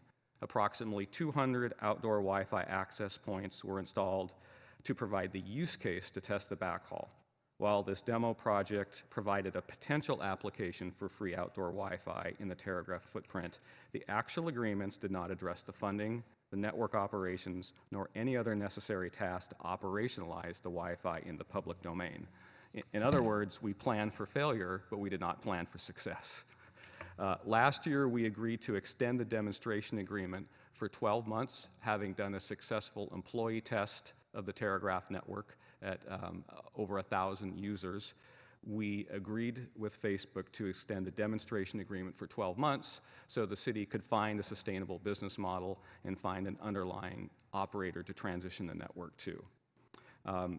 Basically, the agreement number 2 ends on January 31st, 2020. Per the contract, if we do not have a sustainable business model for revenue, nor an established network operator, the Facebook Terragraph nodes will be decommissioned and taken down. If there is a mutually agreed upon network operator and sustainable funding model, the agreement allows us a 6 months extension to operationalize the Wi-Fi network to the public. Also in 2016, on the third swim lane, the city and Eastside Union District partnered to deploy 200 free outdoor Wi-Fi access points in the target goal of 3 of the most digitally underserved high school areas with the lowest income as represented by the free and reduced lunch program. In 2016, there was a $1.5 million funding gap preventing the full deployment to those 3 districts, and today there remains approximately a $1.5 million funding gap. James Lick was deployed to the students 2 years ago and was opened up to the public 1 year ago. The funding for James Lick operations and maintenance ends in 2022. On October 22nd this year, the city and district signed an agreement to deploy an additional 200 outdoor Wi-Fi access to the Overfelt High School attendance area for both public and the students. There was insufficient funding for the installation in all 5 years of maintenance, so the funding for Overfelt will end in 2022 at the end of the 2nd year of operations and maintenance. The last swim lane there for Yerba Buena, that attendance area remains unfunded, and we will be discussing funding for that area with the high school and Chris Funk and Randy Phelps next week. So the bottom line, there never was and there still remains insufficient funding to support the community Wi-Fi program you see here on this slide. To put this in some financial perspective, these projects currently represent about $5.2 million in capital that was provided in kind to the city from its partners, either through the Access Eastside funding from the district or from the Facebook demonstration project was free to the city. So $5.2 million of capital is on that slide right now. The city contribution and investment is approximately $450,000. If we are able to take the Terragraph Wi-Fi out to the public, there will be additional work in upgrading the equipment, which was test equipment, to current revision OEM equipment, and that'll probably be another retail value of $1 million to $2 million that will be in-kind contribution from Facebook. So bottom line, there's insufficient funding to support the upgrades, the expansion, the operations, and maintenance of our community Wi-Fi network. So understanding this challenge from a funding perspective and understanding contractually our most acute issue is to identify the path forward for Terragraph. After discussions with the city attorney's office on the landscape of options, it was agreed to issue a request for information with the goal of validating the ecosystem for a potential value exchange through the RFI before considering an elongated RFP process, and the goal being to find a value exchange similar to what we did with the telcos for small cells to bring in additional funding to fund a long-term sustainable business model for community Wi-Fi. On the left-hand side, we have a summary of what we asked for. In the middle are the results that we see from the Wi-Fi, which I'll walk through, and on the right-hand side is what we learned. So what we asked for was a value exchange. We requested that the responder identify and elaborate any innovative value exchange business models for funding community Wi-Fi. We released the RFP in August on BidSync. It was marketed through social media and with the support of joint venture Silicon Valley. We were open but also clear on options. We identified the possibility of negotiating a value exchange on pole lease, on rooftop lease, other city assets. We made it very clear the option that was available to provide advertising on the website in return for revenue. We also looked at future privacy-compliant monetization of data as a value exchange option. We expressly asked for other innovative funding models, and we specified the existing footprint and new areas. We conducted a responder conference call, answered a high volume of questions, and the RFI concluded at the end of last month. In the middle, in terms of exposure, 105 companies downloaded and viewed the RFI. 7 companies showed interest. 4 companies submitted responses. 2 were considered viable. Only 1 really met the goals of a sustainable revenue model. And here's where you might see the Schoolhouse Rock referenced, previously known as a bill on Capitol Hill. It's now the one really valid response, which was a consortium of companies that submitted. I felt it was the dry topic. We might need a little entertainment. So on the right-hand side, what we learned. What we learned is for the most part, the telecom industry is not interested in large-scale Wi-Fi deployments. They informally communicated that, and they all declined in responding and said they might have some interest in a second phase with a larger footprint, but none of them were interested in advertising or a value exchange. There was, of course, as you might expect, an interest to open up the existing agreements that we have in place for the small cells, but that was mutually undesirable during discussions. What we also learned was that there needed to be a larger network foundation before these revenue-enhancing services could be entertained. So if we were to have the 3 school districts and the downtown, then some of the carriers express an interest in offloading some of their Wi-Fi onto that network in exchange for revenue. They did indicate at that scale there was enough eyeballs on sites and footprints that they would be interested in advertising revenue and other over-the-top services. But Mr. Chair, forgive me. Dolan, a few times you've used the term offloading. Could you describe exactly what you mean? 'Cause I think yeah, it's basically the concept of there's a lot of wireless traffic that could be off, that the carriers have on their network that they would like to get off their network for higher priority services, for example, FirstNet priority. So it'd be basically using the city's Wi-Fi network to decrease the volume on their network, and they would pay us for us to take it and transport it back to the internet core. Got it. Yeah, sorry. Thanks. No, it's great. There was significant interest in a value trade on city-owned rooftops to lease for point-to-point antennas. So this is not macros or traditional macro cells. These are next-generation wireless service providers, WISPs, who want to compete with the telcos only on internet service at home, and they use point-to-point antennas to do so. And so there was a significant interest in a value trade to lease taller city-owned rooftops in order to create that funding stream. Again, there was only one viable response from a consortium of players that would meet their phase 1 goals. It was well negotiated, and that consortium was an underlying systems integrator, what we call a neutral host provider. A neutral host is someone who builds the apartment, and then any telco can come in and use it. So they're an infrastructure provider, and then a wireless internet service provider, or WISP, who is actively engaged in the residential market in Contra Costa County and San Leandro, and would like to move to San Jose, and so a value trade on our rooftops fit well with their business model and the desire to exchange.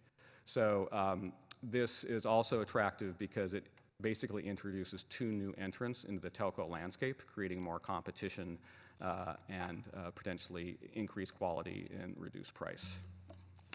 I'm sure we'll be coming back to that slide. We basically took what we learned from the RFI, looking at our contractual constraints, and came up with 3 options and recommendations on how we might proceed. One was a conventional funding stream. The second was the value exchange, and the third was something that nobody wants to go to, which is the decommission.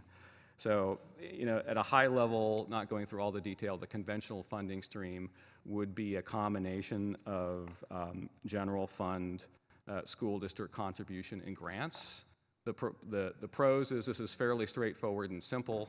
The cons is that right now we have no use for that, source for that use, and beyond what's currently in place for those 30 Wi-Fi access points.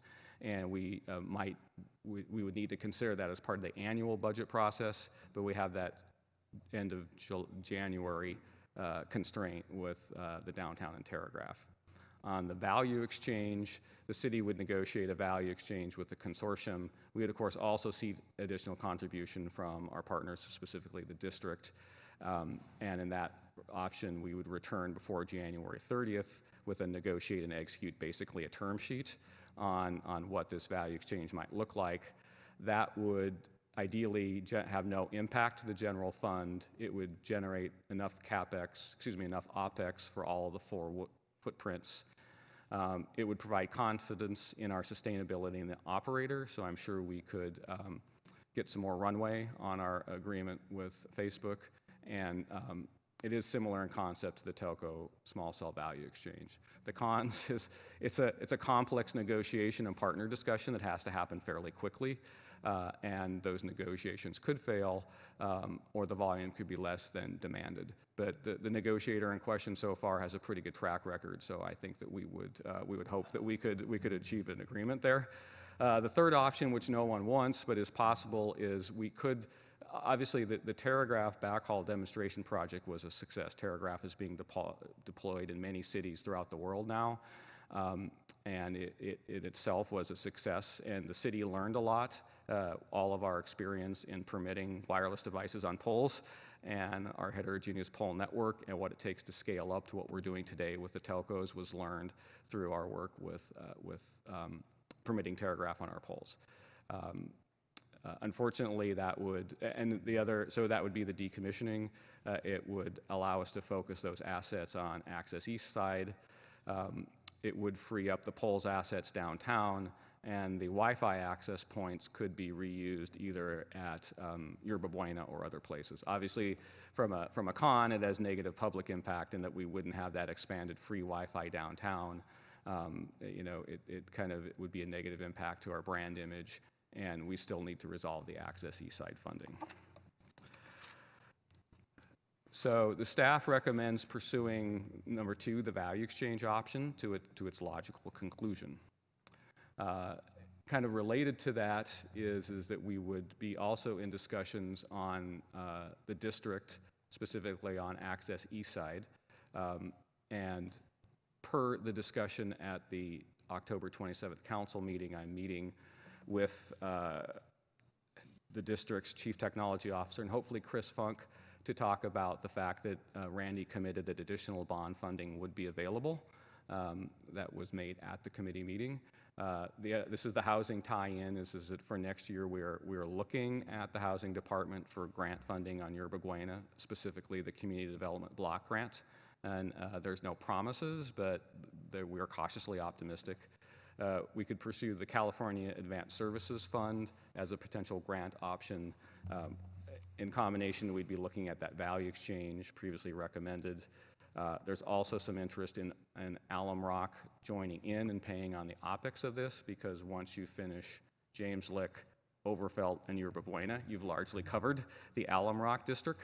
And so Chris and Randy have volunteered to provide the software and the training to Alum Rock for free. That has some value that could be a funding to help offset the CapEx. We could pursue grants, and we could pursue some hybrid approach. So that was the reference from the 1022 council approval of Access East side of what might we do to finish Yerba Buena. So in summary, our current and planned community Wi-Fi footprint cannot be maintained without securing some form of sustainable revenue stream. What we have learned from the RFI is we have a limited set of viable options.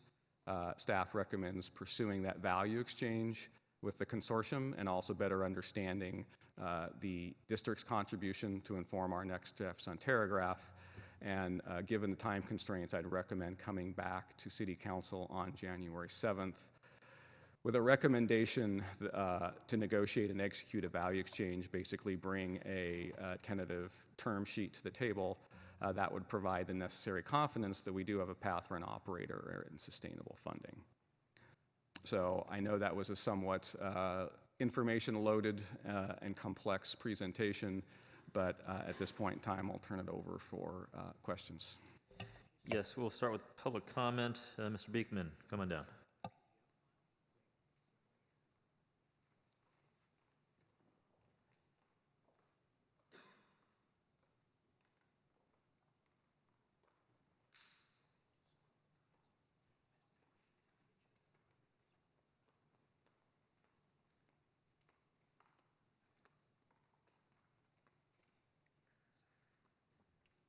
Hi, thank you.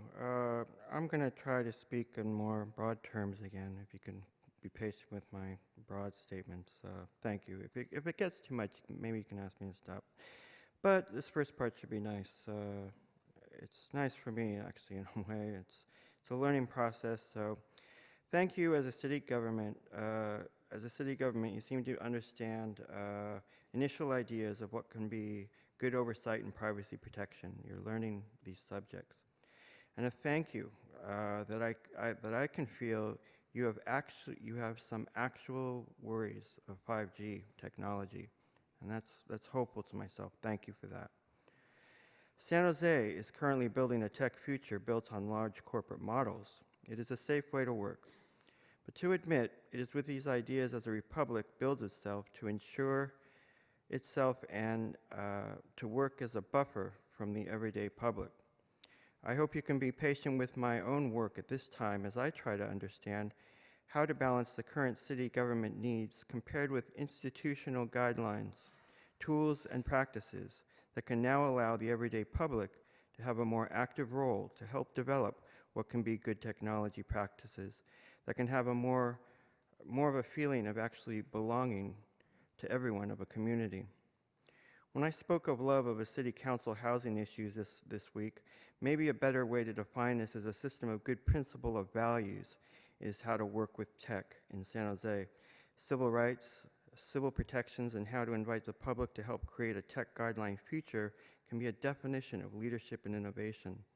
These are ideas we believe in, but like with housing and energy issues that have many moving parts, why not make this a time to value human life and good democratic practices that can better define ourselves?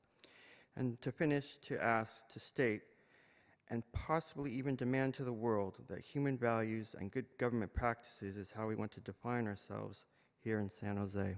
This may be the idea of leadership. Thank you. All right, Mayor Liccardo.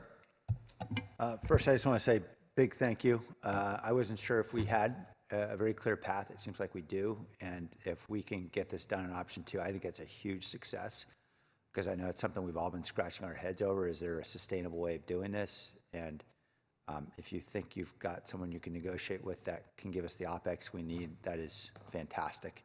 And I hope they enjoy whatever they get on our roof or wherever else. Is that just to understand, which assets are kind of in the mix that we would offer them? I think the term you used was exchangeable. I can't remember what the term is you used. The basic stuff that's going to generate the revenue.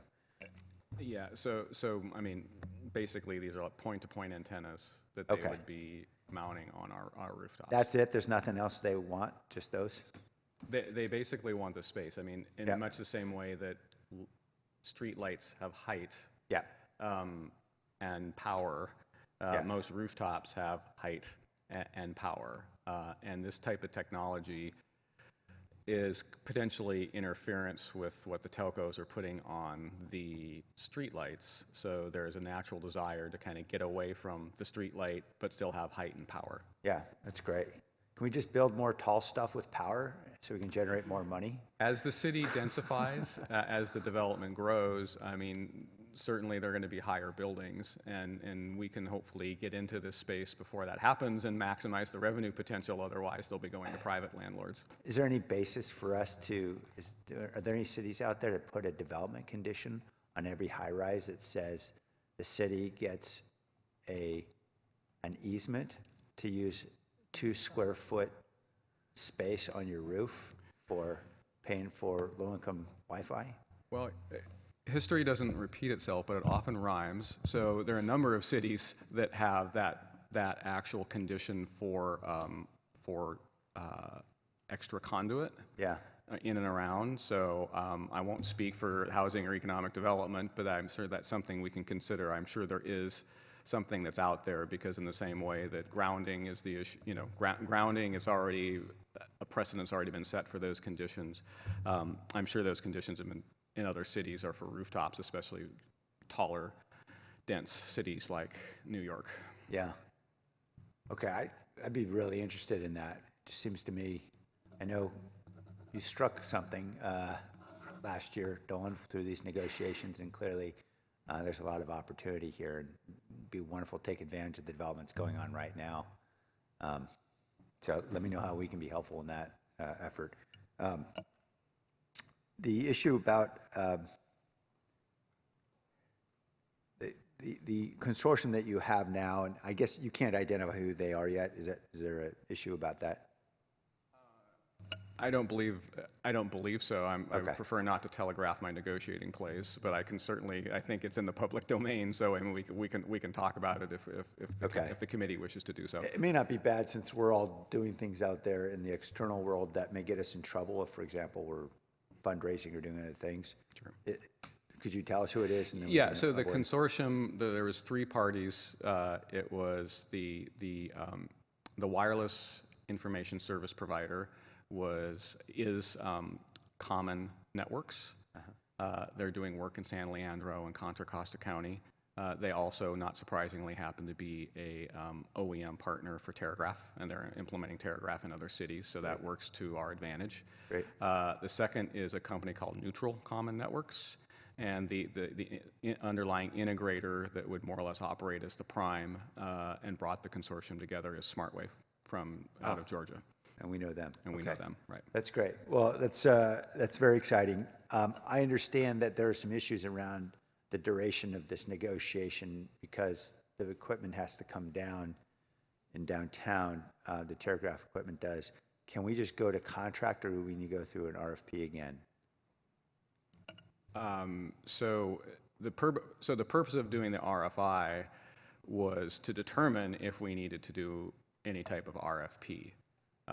Based on in my consultations with the attorney's office, based on the fact it was on BidSync, it was on social media, it was promoted by David Witowski at Joint Venture Silicon Valley, based on we have 100 downloads and reads, 741, that it would be pretty much futile and non-productive to issue an RFP, given the fact we've already done that work in the RFI. This is largely a real estate deal when you think about it. Right. So I think all of the forces, again, using that small cell as an analogy, my discussions with the attorney's office yesterday is that we would be okay to enter in negotiations. Great. Mayor, I'll just confirm what Dolan said. That's That great. you've gone through the RFI process, and council always has or would have the discretion in this instance to award to the proposer if the negotiations are successful. That's great. Okay, wonderful. Well, that's exciting, and I look forward to this fruitful negotiation. Good luck with all that, Dolan, excuse me. One other thing you said, Dolan, was that the Facebook Terragraph experiment was actually successful, which is happy news. I understood that perhaps there were a lot of limitations such that it couldn't be implemented. Where are they implementing it? And how? I'll have to get back to you specifically. I believe in Africa, I believe in India, and I believe in Europe. I want to say there's a city in Germany where it's being implemented, and so I mean, understand it's been operating for the past 3 years, right? I mean, as Councilmember Dieppe noted, I can't find the SSI, the secret SSID that allows me onto it. So it's been out there and operating, and we did do a test of over 1,000 employees on it. So I would say that I think that may be the limitations. There's a lot of discussion just on that type of technology with rain and fog and things like that, but Facebook has provided us some fairly detailed reports that show that we should have confidence in that network and that technology, and obviously other cities are just being deployed elsewhere throughout the world. Okay. And can we feel confident if we end up investing in the OpEx and so forth to keep it running, we'll have something that provides connectivity even if there's no line of sight with the... I understood there was some... Yeah. So that's that technology. The backhaul part does need line of sight, and so. So do we need to put up a bunch of boosters, or how's this going to work? No. No. So the work that would be ahead of us, Mayor, would be that because it was, and understand, there's no one in the room today that actually gave birth to this project, Yeah. So we might have done it differently. But so the network that's out there, there's agreement that it needs to be optimized for the user experience. Meaning there may be a Wi-Fi access point that's in front of my apartment, but people don't congregate in front of my apartment. usually. So there is agreement that there's a process where we would need to optimize the network, which would be moving around some of the access points, so maybe condense more in the SOFA market area, maybe have less near 280, right? So there's an optimization of the network. There is then a upgrading the equipment to the OEM standard. So because this has been going on for 3 years, we have their test equipment. There is agreement that as part of this, if we have an operator identified and we have a sustainable revenue stream, that the in-kind contribution from Facebook would be to help us do the optimization and do the upgrade to OEM basically as an in-kind contribution. We may have some staff and labor costs involved, but that's been budgeted in some of the numbers I've already figured. So largely it's an in-kind contribution to optimize the network and bring it up to OEM. And OEM is the original equipment manufacturer. Thanks for the Sorry. nudge. Try to get acronyms out of our discussions, but we can't. No, that's okay. I was with you. That's great. Yeah. Okay, so all that is fantastic. Just one last suggestion. I think we ought to put a big thermometer up since we're trying to tackle the digital divide, and as we have sustainable funding up for James Lick, and let's see that bar chart go. I think we should celebrate how we're making progress, and I just throw that out. Now we've got $1 million going out for. Yeah, I would agree. I mean, I think that's why this one slide tells a lot of stories, right? It shows how long we've been doing it, and not necessarily doing it at speed. It also shows a significant investment, and I think it would be disappointing to see all that investment that's been made disappear because we can't find $210,000 a year to operate the network. Right. Agreed. Well, this is. I think we're on a great path, and hopefully happy news soon. And finally, does it make sense for us to refer to rules a suggestion that we do a prioritization of red, yellow, green for planning department to consider whether or not we seek an easement of some sort for high-rise development? Yeah, that does seem like it would be something that would go into the prioritization process. Okay. So maybe I can loop in with my counterpart Lee Wilcox and get back with what's kind of the best route forward on looking at that easement option and getting that prioritized. Sounds good. I would just maybe make the motion with that suggestion they go to rules. Councilmember Davis? Thank you. So my question was going to be, on slide 6, when you talked about the conventional funding stream, I didn't see a dollar amount on there, and if you said it, Dolan, it went past me. What are we talking about for an annual amount? You're going backwards. I think it was on slide 6. Right. Yeah. The Sorry. options. My finger brain capacity is. Thank you. Okay, we're on the slide. So you had said something when the mayor was in the mayor's questions about $210,000 a year to operate the network, but I think maybe you meant one of the subsets of it, but I'm not sure. Correct. So if I can get the finger and the brain to work correctly, having anticipated this question. So this is thank you. Yeah, I thought you'd appreciate the data-driven approach. This is the existing unfunded Wi-Fi footprint CapEx and OpEx. And it's a worst case scenario because on the CapEx side, we're assuming that there is no funding for Yerba Buena when I expect that the district is probably going to say if we pay for the operations and maintenance or some portion thereof, they'll provide the CapEx out of their bond fund. So basically the challenge the city has largely is in that second row, the yearly ongoing. For all of those footprints, the downtown Telegraph, the Overfelt, the Yerba Buena, and the James Lick, the funding begins to run out. So where there's no number, that means we've got funding. As a number starts to pop up, that's where we have no funding. And I think we need to look at this over a 10-year period of time. So when I quoted that 210 number, what I'm basically saying is at peak, the OpEx to keep the network at high reliability, the same reliability that we're seeing at James Lick with the 99.4% reliability, is $212,000. What we also have to consider is that we don't want to get in a situation where we are now, which is the equipment is at end of life. So we've built in The upgrade. the upgrade cost in 2024 in year 6. And then we would need it again in 2030. Sure, right, Right. yeah, exactly. I kind of ran it over a 10-year, Yeah. just because deals tend to run in 5 years or 10 years. So the good news is that if we assume that the CapEx for Yerba Buena is taken care of, and we're just looking at OpEx and upgrade, that if you look at the row that says average annual excluding Yerba Buena, and it says 367,227, that's the average annual revenue the city would need to find to both operate and maintain the network and upgrade it every 5 years. The potential value exchange that was proposed with these 2 new entrance companies on our rooftops at peak is $435,000 a year. So in fact, we could see a general fund, I wouldn't say general fund, I should say we'd see a positive revenue inflow to For the this city. fund. Right, exactly. Okay.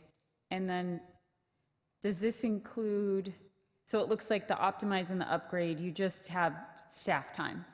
Correct. That's the spirit of the agreement we have, Right, is okay. that, again, this is not in an agreement, which ideally 3 years ago we would have said something different. But the spirit is that there's a concern of any manufacturer that the brand image of their product is well maintained. So there's a desire to have a sustainable revenue stream to operate and maintain and upgrade.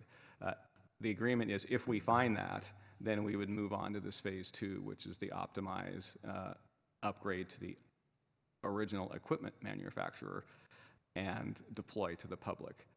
There is verbal commitment substantially offsetting all that CapEx costs. What we typically do is we forget the staff time to permit this, to permit that, some software here, some software there. So I've loaded in some conservative numbers in year 1 and year 2 to include that. Thank you. And then the last question I have about this spreadsheet is, so when you're saying optimize Terragraph footprint and upgrade Terragraph, does that include the expansion to San Pedro? Yes, that would be part of the discussion, is San Pedro. I think in being fair, we would look at only San Pedro because it was not ever in scope. The other area is Diridon, but there's so much construction going on at Diridon, it's probably better to wait. And so we would look at the constraint we have is not taking the 200 Wi-Fi access points that are out there and saying now it's 400. I think there's a reasonable number we can negotiate to add to San Pedro, or maybe we reallocate from areas that don't have a lot of foot traffic downtown and reallocate it to San Pedro. So that's all part of that discussion and negotiation. We really need to lock in a clear future for our Wi-Fi footprint. So the short answer would be yes. That's part of verbal discussions I've had with the Facebook team. Yeah. So it's roughly, I'm just making a note to myself. It's roughly $500K a year if we include Yerba Buena in there. And that's a low number because it doesn't include an additional doubling of the number of people downtown because we have commercial property that's just broke ground last week or whatever, and downtown west. So we have pipeline commercial properties, so there's more people would require more traffic and more access points, right? So this is to yeah, I know where you're going. Take what we have. I don't think that number is going to go higher because I really don't think that the city is going to have to put in the CapEx for Yerba Buena. Okay. Right. So I think that that was the worst case scenario on CapEx. Okay. The spirit, because Randy said at committee that they are going to have additional tech bonding funding they can bring to the table, and since the contention all along was because the school districts not only provide service to the students and teachers, but also the general public that don't have students at home, that there should be, the city should incur some burden of the OpEx. So assuming assuming that logic continues, I am fairly confident that we wouldn't be looking at having to do the CapEx for Yerba Buena. We'd be looking at some cost sharing. And in this case, I assume 100% of the cost on the city. So it could, so substantially, my belief is these numbers would actually be lower. Okay. That does then create an opportunity to look at, as the city downtown core continues to densify, how might we, expand our network. Okay, and then in terms of the tech refresh then, is that 100% of the cost? Yes, Or was it cost sharing with James Lake, Yerba Buena, and Overfill? That is a worst case scenario. It's 100% of the cost. Okay. Yeah. So the only thing on here you said were conservative numbers are the staff time for year 1 and year 2? Right. Okay, thank you. Kind of following off that, in addition to what the mayor was talking about in terms of planning and easements, it seems to me that we have a decision to make in terms of whether we want to keep doing these kind of, because what you're talking about, Dolan, is we have no money for this. And so doesn't the council have to kind of make a decision, do we want to continue with public Wi-Fi or just kind of scrap it? Well, I think we looked at it in 2 phases. One was the current areas where we have work going on, that being East San Jose and the downtown. And this solves that option. This solves that immediate pressing need. In terms of moving forward, yes, I do think there is a policy question about continued investment. So if I could just pull it up, because we're just a little bit foresty rather than treesy, we believe that the recommended path forward puts us in a stable financial situation. And so if we were able to negotiate this, we are in a good situation. The next policy questions which we'd bring to you before we make substantial changes is what expansions do we want to make and how might we finance that? So okay, that's all I need here. So I don't need to amend the motion and go to council and make any decision or? No, our assumption is you want us to come back with something that's financially viable and that it starts with the existing footprint, and that if we were to make any expansion, we would come back to you with a proposal on how to do that and how to finance it this time around. Okay, good. All right, all in favor? Aye. Aye. All right, that motion passes. Thank you. Now on to open forum. We have a Robert Ling and a Blair Beekman.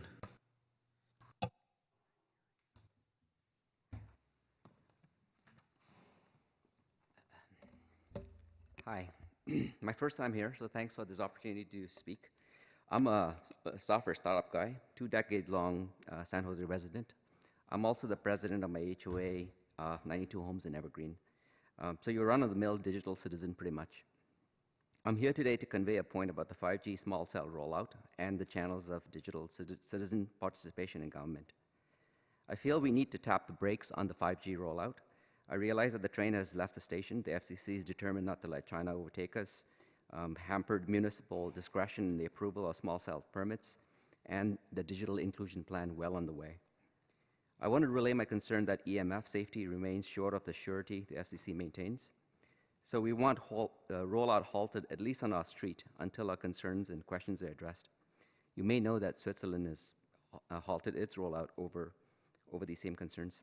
So I grant this wave might be hard to hold back, but I do believe that the city has a duty to ensure the health of its residents.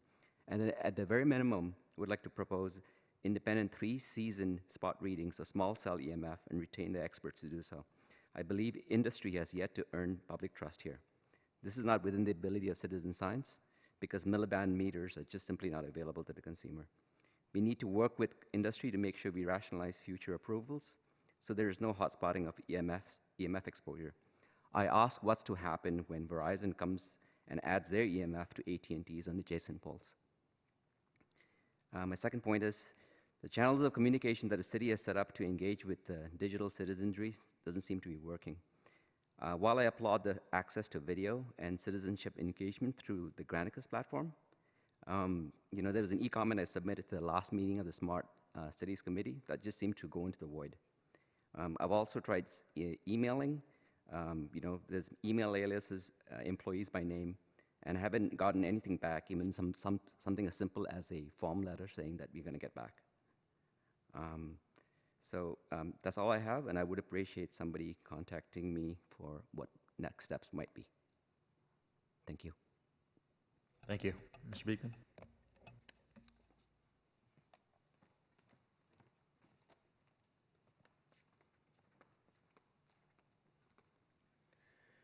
Hi, my last of my speeches today, thank you. There has been a development of a series of new guidelines, dialogue, organization, and practices of the last several years that has been to help transition us out of the era of 9/11, 01, and war, and can help lead us into a new era of peace and sustainability and better human relationships. Many people have been practicing good policies, guidelines, and good dialogue for many years now. I feel this can help us feel we are not so alone, to ask the nations of the world and even PG&E to please calm down. I think across the world and the earth, we have been developing sustainable, peaceful, good practices, and we can ask them to please stop what they're doing in 2019. I also write everyone today to offer these years of good study. These guidelines and practices have offered a long time peaceful dialogue and negotiations and good reasoning. And that from this, it can help avoid and simply not allow an economic recession disruption process that may be in our future that most of us are aware of and are preparing for. Thank you. Thank you. And with that, the meeting is adjourned.